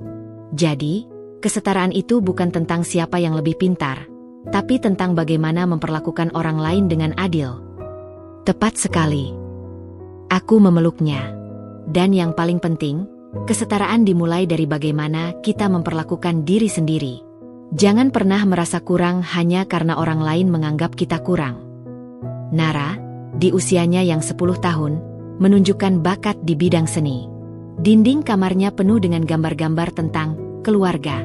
Ada gambar kita bertiga, ada gambar rumah dengan matahari tersenyum, dan ada satu gambar yang membuatku tercekat, gambar seorang pria kecil yang berdiri sendirian di bawah hujan. Saat kutanya, dia menjawab, "Itu Bapak, Bu. Sedang belajar jadi lebih kuat." Anak-anak tumbuh dengan pemahaman yang lebih dewasa tentang kompleksitas hidup. Mereka tidak membenci ayah mereka, tapi mereka juga memahami konsekuensi dari pilihan. Aku tidak pernah menjelekkan Mas Juna di depan mereka. Kebenaran berbicara sendiri. Kehidupan sosialku juga berkembang. Aku bergabung dengan komunitas Perempuan Bangkit, sebuah kelompok dukungan bagi wanita-wanita yang mengalami perceraian atau sedang membangun bisnis. Di sana, aku bukan hanya menerima dukungan, tetapi juga berbagi pengalaman dan sumber daya. Aku membantu beberapa anggota memulai usaha kecil, mengajarkan mereka dasar-dasar pembukuan sederhana yang dulu kupelajari dengan susah payah. Suatu hari, dalam salah satu pertemuan komunitas, seorang wanita parubaya bernama Ibu Tuti memegang tanganku. "Dinda, ceritamu menyadarkan saya. Saya tinggal di rumah mewah, dikasih uang banyak, tapi diperlakukan seperti asisten pribadi suami. Saya pikir itu sudah takdir. Tapi lihat kamu buktikan kita bisa mandi." Kata-katanya mengingatkanku pada diriku yang dulu, yang menganggap kesabaran adalah satu-satunya jalan. Kita semua punya kekuatan, Bu. Terkadang kita hanya perlu dipicu untuk mengingatnya. Cinta? Itu adalah topik yang paling sering ditanyakan teman-teman. "Dinda, kapan mau coba lagi? Masih muda, cantik, sukses." Aku selalu tersenyum. Aku sedang jatuh cinta pada hidupku sendiri, pada kebebasanku, pada mimpi-mimpi yang sedang aku kejar. Jika nanti ada seseorang yang bisa melengkapi kebahagiaan yang sudah aku bangun, bukan menjadi sumber kebahagiaan itu sendiri, mungkin aku akan terbuka. Tapi sekarang, aku bahagia dengan caraku sendiri. Dan aku benar-benar bahagia. Bangun pagi tanpa beban, mengembangkan bisnis dengan visiku sendiri, melihat anak-anak tumbuh dengan cinta yang cukup, memiliki lingkaran pertemanan yang saling menguatkan, itu adalah kemewahan yang tidak bisa dibeli dengan uang. Suatu sore, aku mengunjungi orang tua di Bandung, membawa Kayla dan Nara. Ibu memelukku erat. "Kami dulu khawatir, Din. Tapi lihat sekarang, anak kami lebih kuat dari yang kami kira." Ayahku, yang biasanya pendiam, mengangguk bangga. "Kau membuat kami belajar arti ketabahan yang sebenarnya." Dalam kesendirianku yang damai, aku sering merenung. Dulu, aku mengukur kesuksesan dengan keharmonisan rumah tangga, dengan persetujuan suami, dengan penerimaan keluarga besar. Sekarang, aku mengukur kesuksesan dengan ketenangan batin saat aku memejamkan mata di malam hari, dengan senyum tulus anak-anakku di pagi hari, dengan kepuasan melihat karyawan-karyawanku tumbuh sejahtera. Aku memang bangkit. Bukan dari abu, tapi dari sebuah fondasi kokoh yang selama ini tertimbun rasa takut dan keraguan. Aku menemukan suaraku, kekuatanku, dan tujuan hidupku yang sebenarnya, menjadi versi terbaik dari diriku sendiri, untuk diriku dan untuk orang-orang yang kucintai. Dan itu adalah kemenangan terbesar dari semuanya.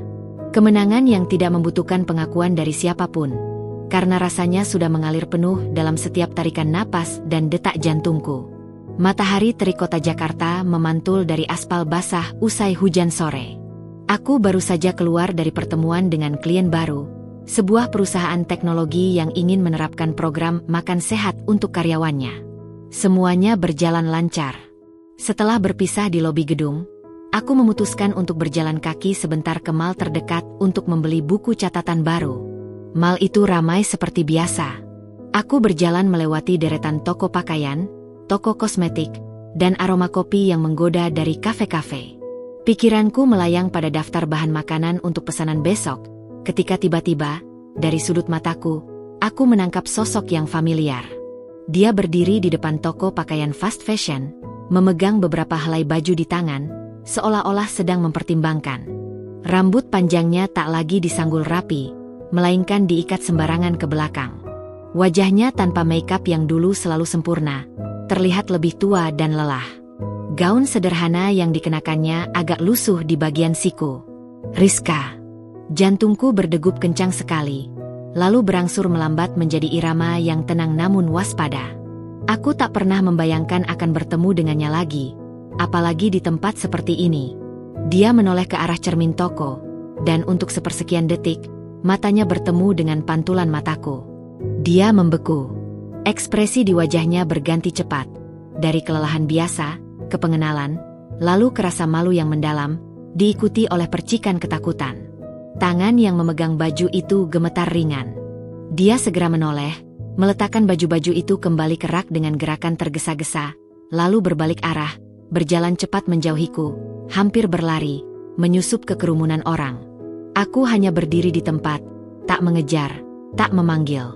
Aku melihatnya menghilang di balik pintu darurat tangga darurat. Ada perasaan aneh yang menyergap, bukan kemarahan, bukan kebencian, bahkan bukan juga rasa puas. Hanya penasaran yang diselimuti belas kasihan yang dingin. Malam itu, setelah anak-anak tidur, kuhubungi Pak Anton. Sudah lama aku tak meminta update tentang Rizka, merasa bab itu sudah tertutup. Kebetulan, Ibu Dinda, kata Pak Anton setelah kuceritakan pertemuan singkat tadi. Saya baru dapat info terbaru beberapa hari lalu. Tapi melihat Ibu sudah move on, saya rasa tidak perlu lagi. Ceritakan sekarang, Pak Anton. Untuk penutup. Ternyata, kehidupan Rizka setelah kabur dari Mas Juna adalah sebuah spiral ke bawah yang tajam. Pelindung, yang dia andalkan, pria yang dulu memperkenalkannya pada Mas Juna, ternyata hanya memanfaatkannya. Setelah uang hasil menjarah apartemen Mas Juna habis, pria itu meninggalkannya. Rizka terjebak lagi dengan utang, kali ini pada orang-orang yang lebih berbahaya. Dia sempat mencoba kembali ke dunia sebagai sekretaris, lanjut Pak Anton. Tapi reputasinya sudah buruk di kalangan tertentu. Bos-bos yang tahu mainnya, enggan mempekerjakannya. Dia akhirnya kerja serabutan, jadi sales promo di mall, kasir di minimarket, bahkan sempat jadi asisten rumah tangga. Tapi tidak ada yang bertahan lama. Masalah utang dan, teman-teman, lamanya selalu mengejar. Dan bayi yang dia katakan, tanyaku, masih ingat surat kejam yang ditinggalkan untuk Mas Juna? Gugur. Beberapa bulan setelah dia kabur. Kondisi stres dan kehidupan yang tak stabil, menurut sumber. Setelah itu, kesehatannya juga menurun. Aku menutup mata. Bayangkan, segala rencana, tipu muslihat, dan pengorbanan moral yang dia lakukan, semua untuk mencapai kesetaraan dan kehidupan mewah, berakhir dengan kehilangan, kemiskinan, dan pelarian. Dan sekarang, tanyaku pelan. Sekarang dia tinggal di rumah susun kecil di daerah pinggiran, nebeng dengan saudara jauh. Kerja sebagai pembersih toko swalayan paruh waktu. Gaji pas-pasan, cukup untuk makan dan sewa. Dia hidup dalam ketakutan. Ibu, takut pada debt collector, takut pada masa lalu, mungkin juga takut pada bayangannya sendiri. Saat Pak Anton berbicara, aku teringat pada sosok anggun di foto pernikahan siri itu. Senyum percaya diri. Tatapan penuh kemenangan. Ini baru setara betapa kosongnya klaim itu sekarang. Apakah dia pernah mencoba menghubungi Mas Juna lagi? Tanyaku, meski sudah bisa menebak jawabannya. Tidak. Sepertinya dia terlalu malu. Atau mungkin, dia sadar bahwa Mas Juna sudah jatuh lebih dalam darinya dan tak bisa lagi jadi penyelamat. Aku mengakhiri telepon dengan perasaan campur aduk. Rizka mendapatkan karmanya. Hidup yang jauh dari glamor yang dia impikan, dikhianati oleh orang yang dia andalkan, dan terperangkap dalam lingkaran kemiskinan dan ketakutan. Itu adalah keadilan puitis yang sempurna. Tapi melihatnya tadi, dengan mata ketakutan yang menghindar, aku tidak merasakan kemenangan. Aku hanya merasa lelah. Lelah oleh semua drama, semua kebohongan, semua energi negatif yang telah dikeluarkan hanya untuk akhirnya semua pihak. Aku, Mas Juna, Rizka, terluka dengan cara masing-masing. Beberapa minggu kemudian, tanpa rencana, aku melewati daerah pinggiran tempat Pak Anton bilang Rizka tinggal. Aku sedang mengantar pesanan catering ke panti asuhan di dekat sana. Setelah urusan selesai, bukannya langsung pulang, aku menyetir perlahan melewati jalan-jalan sempit. Dan kulihat dia sedang berjalan menuju sebuah toko swalayan kecil, mengenakan seragam berwarna biru tua yang longgar. Dia menunduk, berjalan cepat, seolah ingin menyembunyikan wajahnya dari dunia. Aku menghentikan mobil di kejauhan, menontonnya masuk ke toko. Aku bisa masuk, memperkenalkan diri, atau bahkan sekadar menunjukkan wajahku untuk melihat reaksinya. Tapi untuk apa? Untuk membuatnya semakin menderita? Untuk merasa lebih unggul? Tidak. Aku menyetir pergi. Dalam perjalanan pulang, aku menyadari sesuatu. Dendam itu seperti api, bisa membakar musuhmu, tapi asapnya akan mengotori paru-parumu sendiri. Aku sudah memadamkan api itu dalam diriku. Melihat Rizka jatuh tidak membuatku lebih bahagia. Bahagia yang kumiliki sekarang berasal dari hal-hal yang kubangun sendiri, bukan dari penderitaan orang lain. Dia menuai hasil dari benih yang dia tanam. Benih keserakahan, penipuan, dan penghinaan. Itu sudah cukup. Aku tidak perlu menari di atas puing-puing hidupnya. Malam itu, saat mencium kening Kayla dan Nara yang sudah tidur, aku berbisik pada diri sendiri. Kita tidak perlu membalas yang jahat dengan kejahatan. Kita cukup membiarkan hukum kehidupan bekerja, sambil fokus menanam kebaikan di taman kita sendiri. Dan taman itu, perlahan-lahan, mulai dipenuhi bunga-bunga yang sebelumnya tak pernah kusadari bisa tumbuh. Kedamaian, kemandirian, dan kebahagiaan yang sederhana namun tulus. Rizka mungkin akan selamanya berlari dari masa lalunya. Tapi aku memilih untuk berdamai dengan milikku, dan berjalan menuju masa depan yang lebih cerah, tanpa beban kebencian atau keinginan untuk melihat orang lain hancur. Itu adalah kemewahan terbesar yang kudapat dari seluruh pengalaman pahit ini. Kebebasan untuk memaafkan, bukan untuk mereka, tapi untuk diriku sendiri. Musim hujan datang membawa udara lembab dan genangan di jalan-jalan sempit di pinggiran kota.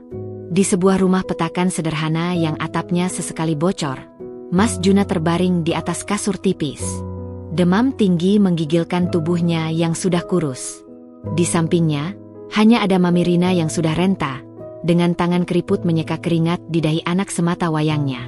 "Minum, Jun," bisik Mami Rina, menyodorkan segelas air hangat dengan obat penurun panas. Tapi Mas Juna hanya memandang langit-langit kamar yang penuh noda air. Matanya kosong, seperti sudah menyerah. 2 tahun kejatuhan telah menggerus lebih dari sekadar kekayaan dan status. Ia telah kehilangan kepercayaan diri, harga diri, dan yang paling berbahaya, keinginan untuk hidup. "Ibu," suaranya parau, nyaris tak terdengar. "Lebih baik aku mati saja. Tidak berguna. Hanya membebani ibu." Mami Rina menangis terseduh-seduh. "Jangan bicara begitu, Nak. Ibu masih kuat. Ibu masih bisa cari makan untuk kita berdua." Tapi kata-kata ibunya seperti tidak mempan. Mas Juna tenggelam dalam lumpur depresi yang dalam.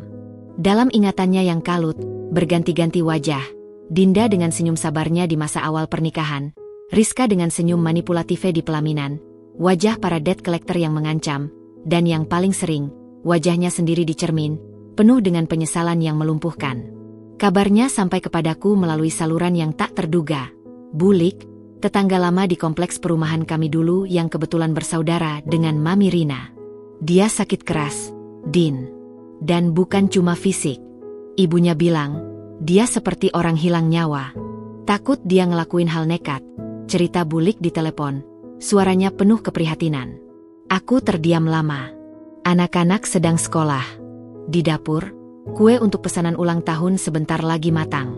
Dunia berjalan normal. Tapi di sudut kota lain, seorang pria yang dulu menjadi bagian hidupku sedang sekarat. Bukan karena penyakit mematikan, tapi karena kehilangan makna. "Terima kasih infonya, Bulik," jawabku akhirnya. Setelah menutup telepon, aku duduk di bangku dapur, menatap oven yang memancarkan panas. Haruskah aku peduli? Secara hukum, dia bukan apa-apa lagi bagiku. Secara emosional, lukanya sudah berbekas tapi mulai mengering. Tapi sebagai manusia, ada sesuatu yang mengganjal. Aku tidak pergi menjenguk. Itu akan mengirimkan sinyal yang salah, baginya dan terutama untuk anak-anak. Tapi aku juga tidak bisa mengabaikan begitu saja.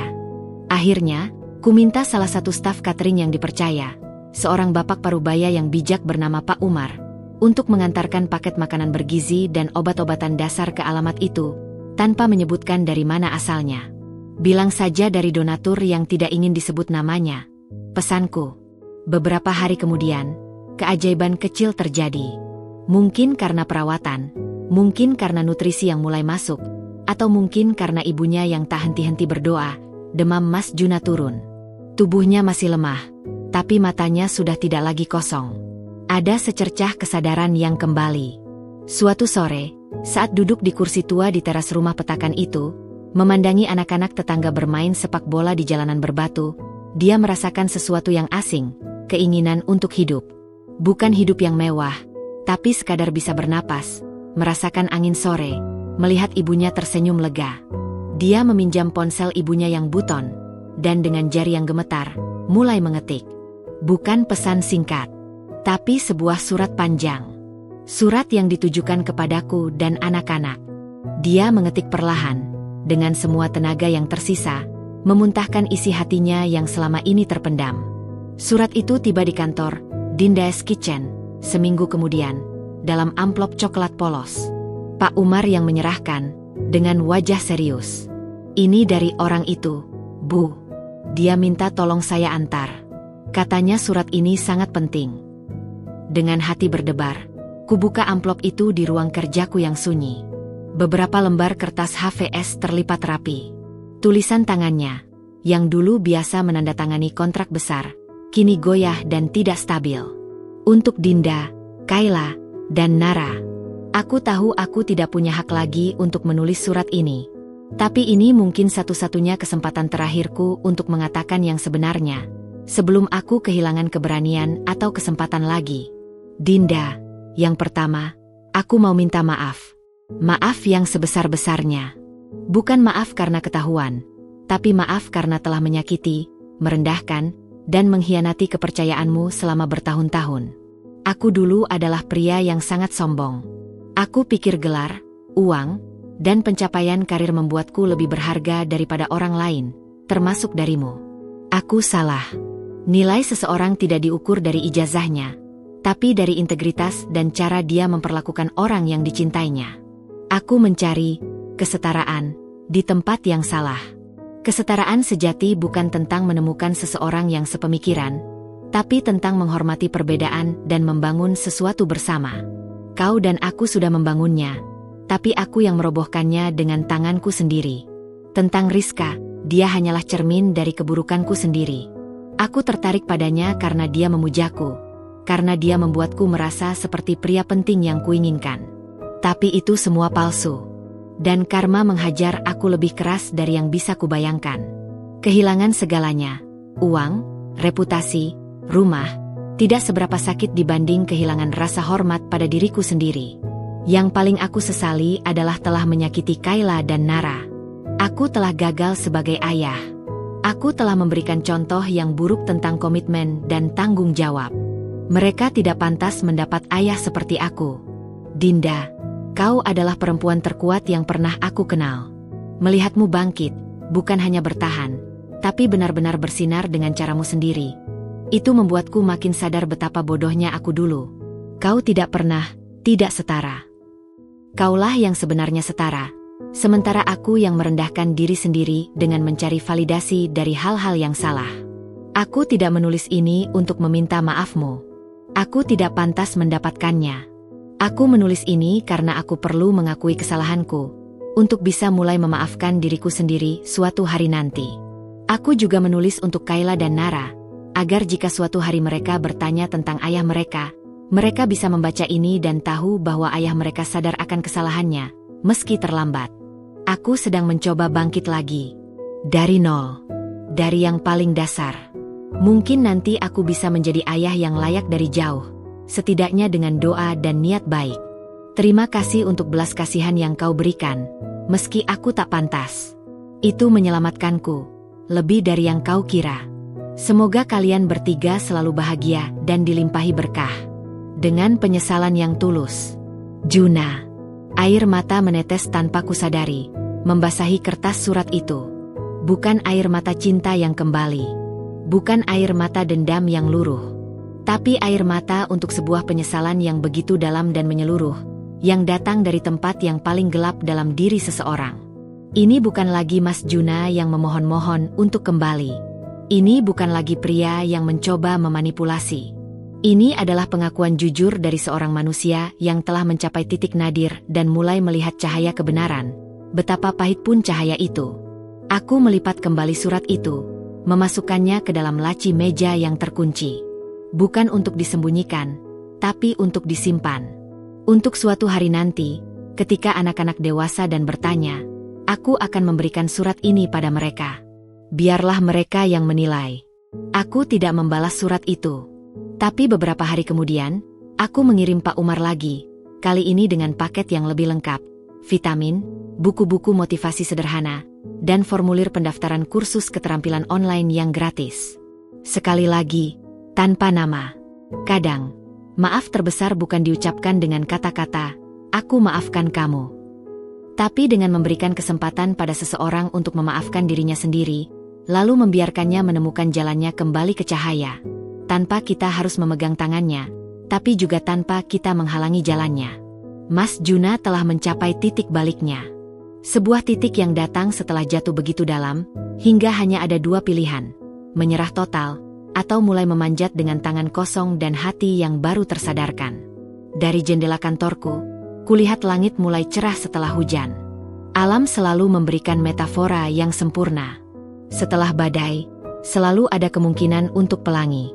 Dan untuk Mas Juna, pelangi itu mungkin tidak lagi berwarna-warni seperti dulu. Tapi setidaknya, langitnya sudah tidak lagi kelabu pekat. Itu sudah merupakan awal yang lebih baik. 5 tahun. 5 tahun adalah waktu yang cukup untuk mengubah reruntuhan menjadi taman yang hijau, luka menjadi bekas luka yang samar, dan ketakutan menjadi akar kekuatan yang dalam. Kini, aku berdiri di teras Dinda Es Bistro, cabang ketiga dari usahaku yang bermula dari dapur kecil di rumah. Restoran yang memadukan konsep kafe sehat dan tempat berkumpul ini ramai dikunjungi, terutama di akhir pekan seperti sekarang. Aromanya berbeda, campuran kopi sangrai, kayu manis, dan roti yang baru dipanggang. Suara riuh rendah percakapan, denting gelas, dan musik jazz instrumental menciptakan simfoni yang hidup. Di belakang konter, staf-staf muda dengan seragam apron coklat sibuk melayani. Beberapa di antaranya adalah ibu-ibu single parent yang kubina melalui program pelatihan khusus. "Dinda, ini untukmu," kata Rina, manajer restoranku yang cekatan, menyodorkan seikat bunga lavender segar. "Dari pengiriman pagi tadi, tanpa pesan." Aku tersenyum, mencium wanginya yang menenangkan. Aku sudah terbiasa dengan hadiah tanpa pesan ini. Kadang bunga, kadang buku, kadang coklat artisan dari brand tertentu. Aku tahu siapa pengirimnya. Dan aku juga tahu, itu adalah caranya untuk berterima kasih tanpa mengganggu, untuk menunjukkan bahwa dia masih ingat tanpa menuntut balasan. Aku selalu membagikan hadiah-hadiah itu kepada staf atau menjadikannya dekorasi restoran. Itu sudah menjadi ritual sunyi kami. Anak-anakku, Kayla dan Nara, sudah bukan anak kecil lagi. Kayla yang kini berusia 17 tahun, dengan ketajaman intelektual dan empati yang mengingatkanku pada dirinya yang dulu, sedang mempersiapkan ujian masuk fakultas psikologi. "Aku ingin memahami orang, Bu. Seperti ibu yang selalu bisa memahami, tapi tetap tegas," katanya suatu hari. Nara, si bungsu berusia 15 tahun, menemukan passionnya di dunia seni digital. Kamarnya berubah menjadi studio mini, dan beberapa karyanya bahkan kujadikan ilustrasi untuk menu-menu spesial di bistro. "Aku mau bikin karya yang bikin orang seneng lihatnya, Bu. Kayak ibu bikin makanan yang bikin orang seneng makannya." Mereka tumbuh dengan aman, dicintai, dan yang terpenting, mereka tumbuh dengan pemahaman bahwa kebahagiaan itu dibangun dari dalam, bukan ditunggu dari luar. Tentang Mas Juna, hidupnya telah mengambil jalan yang tak pernah terbayangkan sebelumnya. Setelah titik nadirnya, dia perlahan merangkak naik. Dengan bantuan kursus online yang tanpa nama itu, dia memulai usaha kecil-kecilan, jasa perawatan dan perbaikan komputer untuk usaha mikro di sekitar tempat tinggalnya. Lambat laun, reputasinya sebagai tukang servis yang jujur dan telaten menyebar. Yang lebih mengejutkan, aku mendengar kabarnya, kali ini dari sumber yang lebih terbuka, yaitu Kayla yang secara diam-diam masih sesekali mengikuti media sosial ayahnya. "Ayah sekarang aktif jadi relawan di panti jompo dekat rumah nenek, Bu," cerita Kayla suatu sore sambil menyantap salad. Dia posting foto-foto dirinya lagi baca buku untuk nenek-nenek di sana. Kelihatan damai. Aku mengangguk. Rupanya, dalam upayanya memaafkan diri sendiri, dia menemukan pelipur dalam melayani orang lain yang lebih rentan. Itu adalah bentuk penebusan yang lebih bermakna daripada sekadar kata-kata. Beberapa bulan yang lalu, secara kebetulan, Kami hampir bertemu di acara charity yang diselenggarakan komunitas Perempuan Bangkit. Aku sebagai donatur dan penyedia catering, dia sebagai relawan logistik. Dari seberang ruangan, mataku menangkap sosoknya. Dia lebih kurus, rambut mulai memutih di pelipis, tapi ada ketenangan di wajahnya yang dulu selalu tegang. Dia sedang mengangkat kotak berisi donasi, tersenyum kecil pada seorang anak relawan lainnya. Dia melihatku. Kami saling memandang sejenak. Lalu, dengan anggukan kepala yang sangat halus, bukan sebagai mantan suami istri, tapi sebagai dua manusia yang pernah berbagi hidup dan kini berjalan di jalan yang berbeda, kami saling memberi penghormatan. Dia kemudian membalikkan badan, melanjutkan pekerjaannya. Aku pun kembali mengobrol dengan klien. Tidak ada percakapan. Tidak perlu. Segalanya sudah terkatakan dalam suratnya, dan dalam kehidupan yang kami jalani masing-masing sejak itu. Malam ini, setelah restoran tutup, aku duduk sendirian di teras bistro. Kota di bawah berkelip dengan lampu-lampu, angin malam sejuk berhembus. Di tanganku segelas teh chamomile hangat. Pikiranku melayang pada perjalanan panjang ini. Dari perempuan yang duduk menunggu di sofa dengan hati hancur, hingga perempuan yang kini memiliki 3 usaha, membesarkan 2 anak yang luar biasa, dan yang terpenting, memiliki dirinya sendiri sepenuhnya. Kesetaraan. Kata itu dulu menjadi cambuk yang menghancurkan rumah tanggaku. Kini, aku memaknainya ulang. Kesetaraan bukan tentang mencari seseorang yang sepantas kita. Kesetaraan adalah keadaan saat kita seimbang dengan diri sendiri, sehingga kita tidak perlu menjatuhkan orang lain untuk merasa tinggi, atau merendahkan diri untuk merasa diterima. Aku telah mencapainya. Bukan dengan gelar akademis baru, meski aku mengambil beberapa kursus singkat dan merasa bangga karenanya. Bukan dengan menikah lagi dengan orang yang lebih sukses, tapi dengan menemukan nilai intrinsik dalam diriku sendiri. Aku setara dengan mimpiku sendiri. Aku setara dengan tanggung jawabku sebagai seorang ibu. Aku setara dengan setiap piring makanan sehat yang keluar dari dapurku dan memberi energi pada orang lain.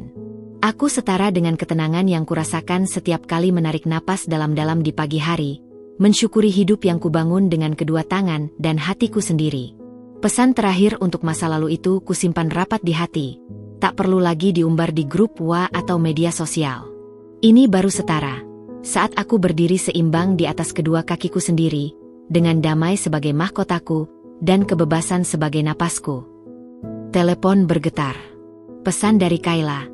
Ibu, aku dapat nilai A untuk presentasi penelitianku. Nara juara lomba desain digital tingkat kota. Kita rayakan besok. Aku tersenyum, membalas, tentu. Ibu bangga sekali. Mari kita rayakan kebahagiaan kita. Kebahagiaan kita. Bukan kebahagiaan yang tergantung pada kehadiran atau pengakuan orang lain, tapi kebahagiaan yang kami ciptakan dan rawat bersama, sebagai sebuah tim yang solid. Aku menenggak teh terakhirku, lalu berdiri. Di dalam restoran yang sudah gelap, hanya ada lampu kecil di atas meja kasir yang masih menyala, menerangi foto keluarga terbaru kami bertiga, tersenyum lebar di depan Dinda S Bistro saat grand opening. Aku mematikan lampu itu, lalu mengunci pintu. Langit malam bertabur bintang. Besok akan ada hari baru dengan tantangan dan sukacitanya sendiri. Tapi malam ini, ada satu hal yang pasti. Aku, Dinda, telah menemukan kebebasan yang paling hakiki, kebebasan untuk menjadi diriku sendiri, sepenuhnya dan tanpa syarat. Dan itu adalah kemenangan terindah dari semuanya.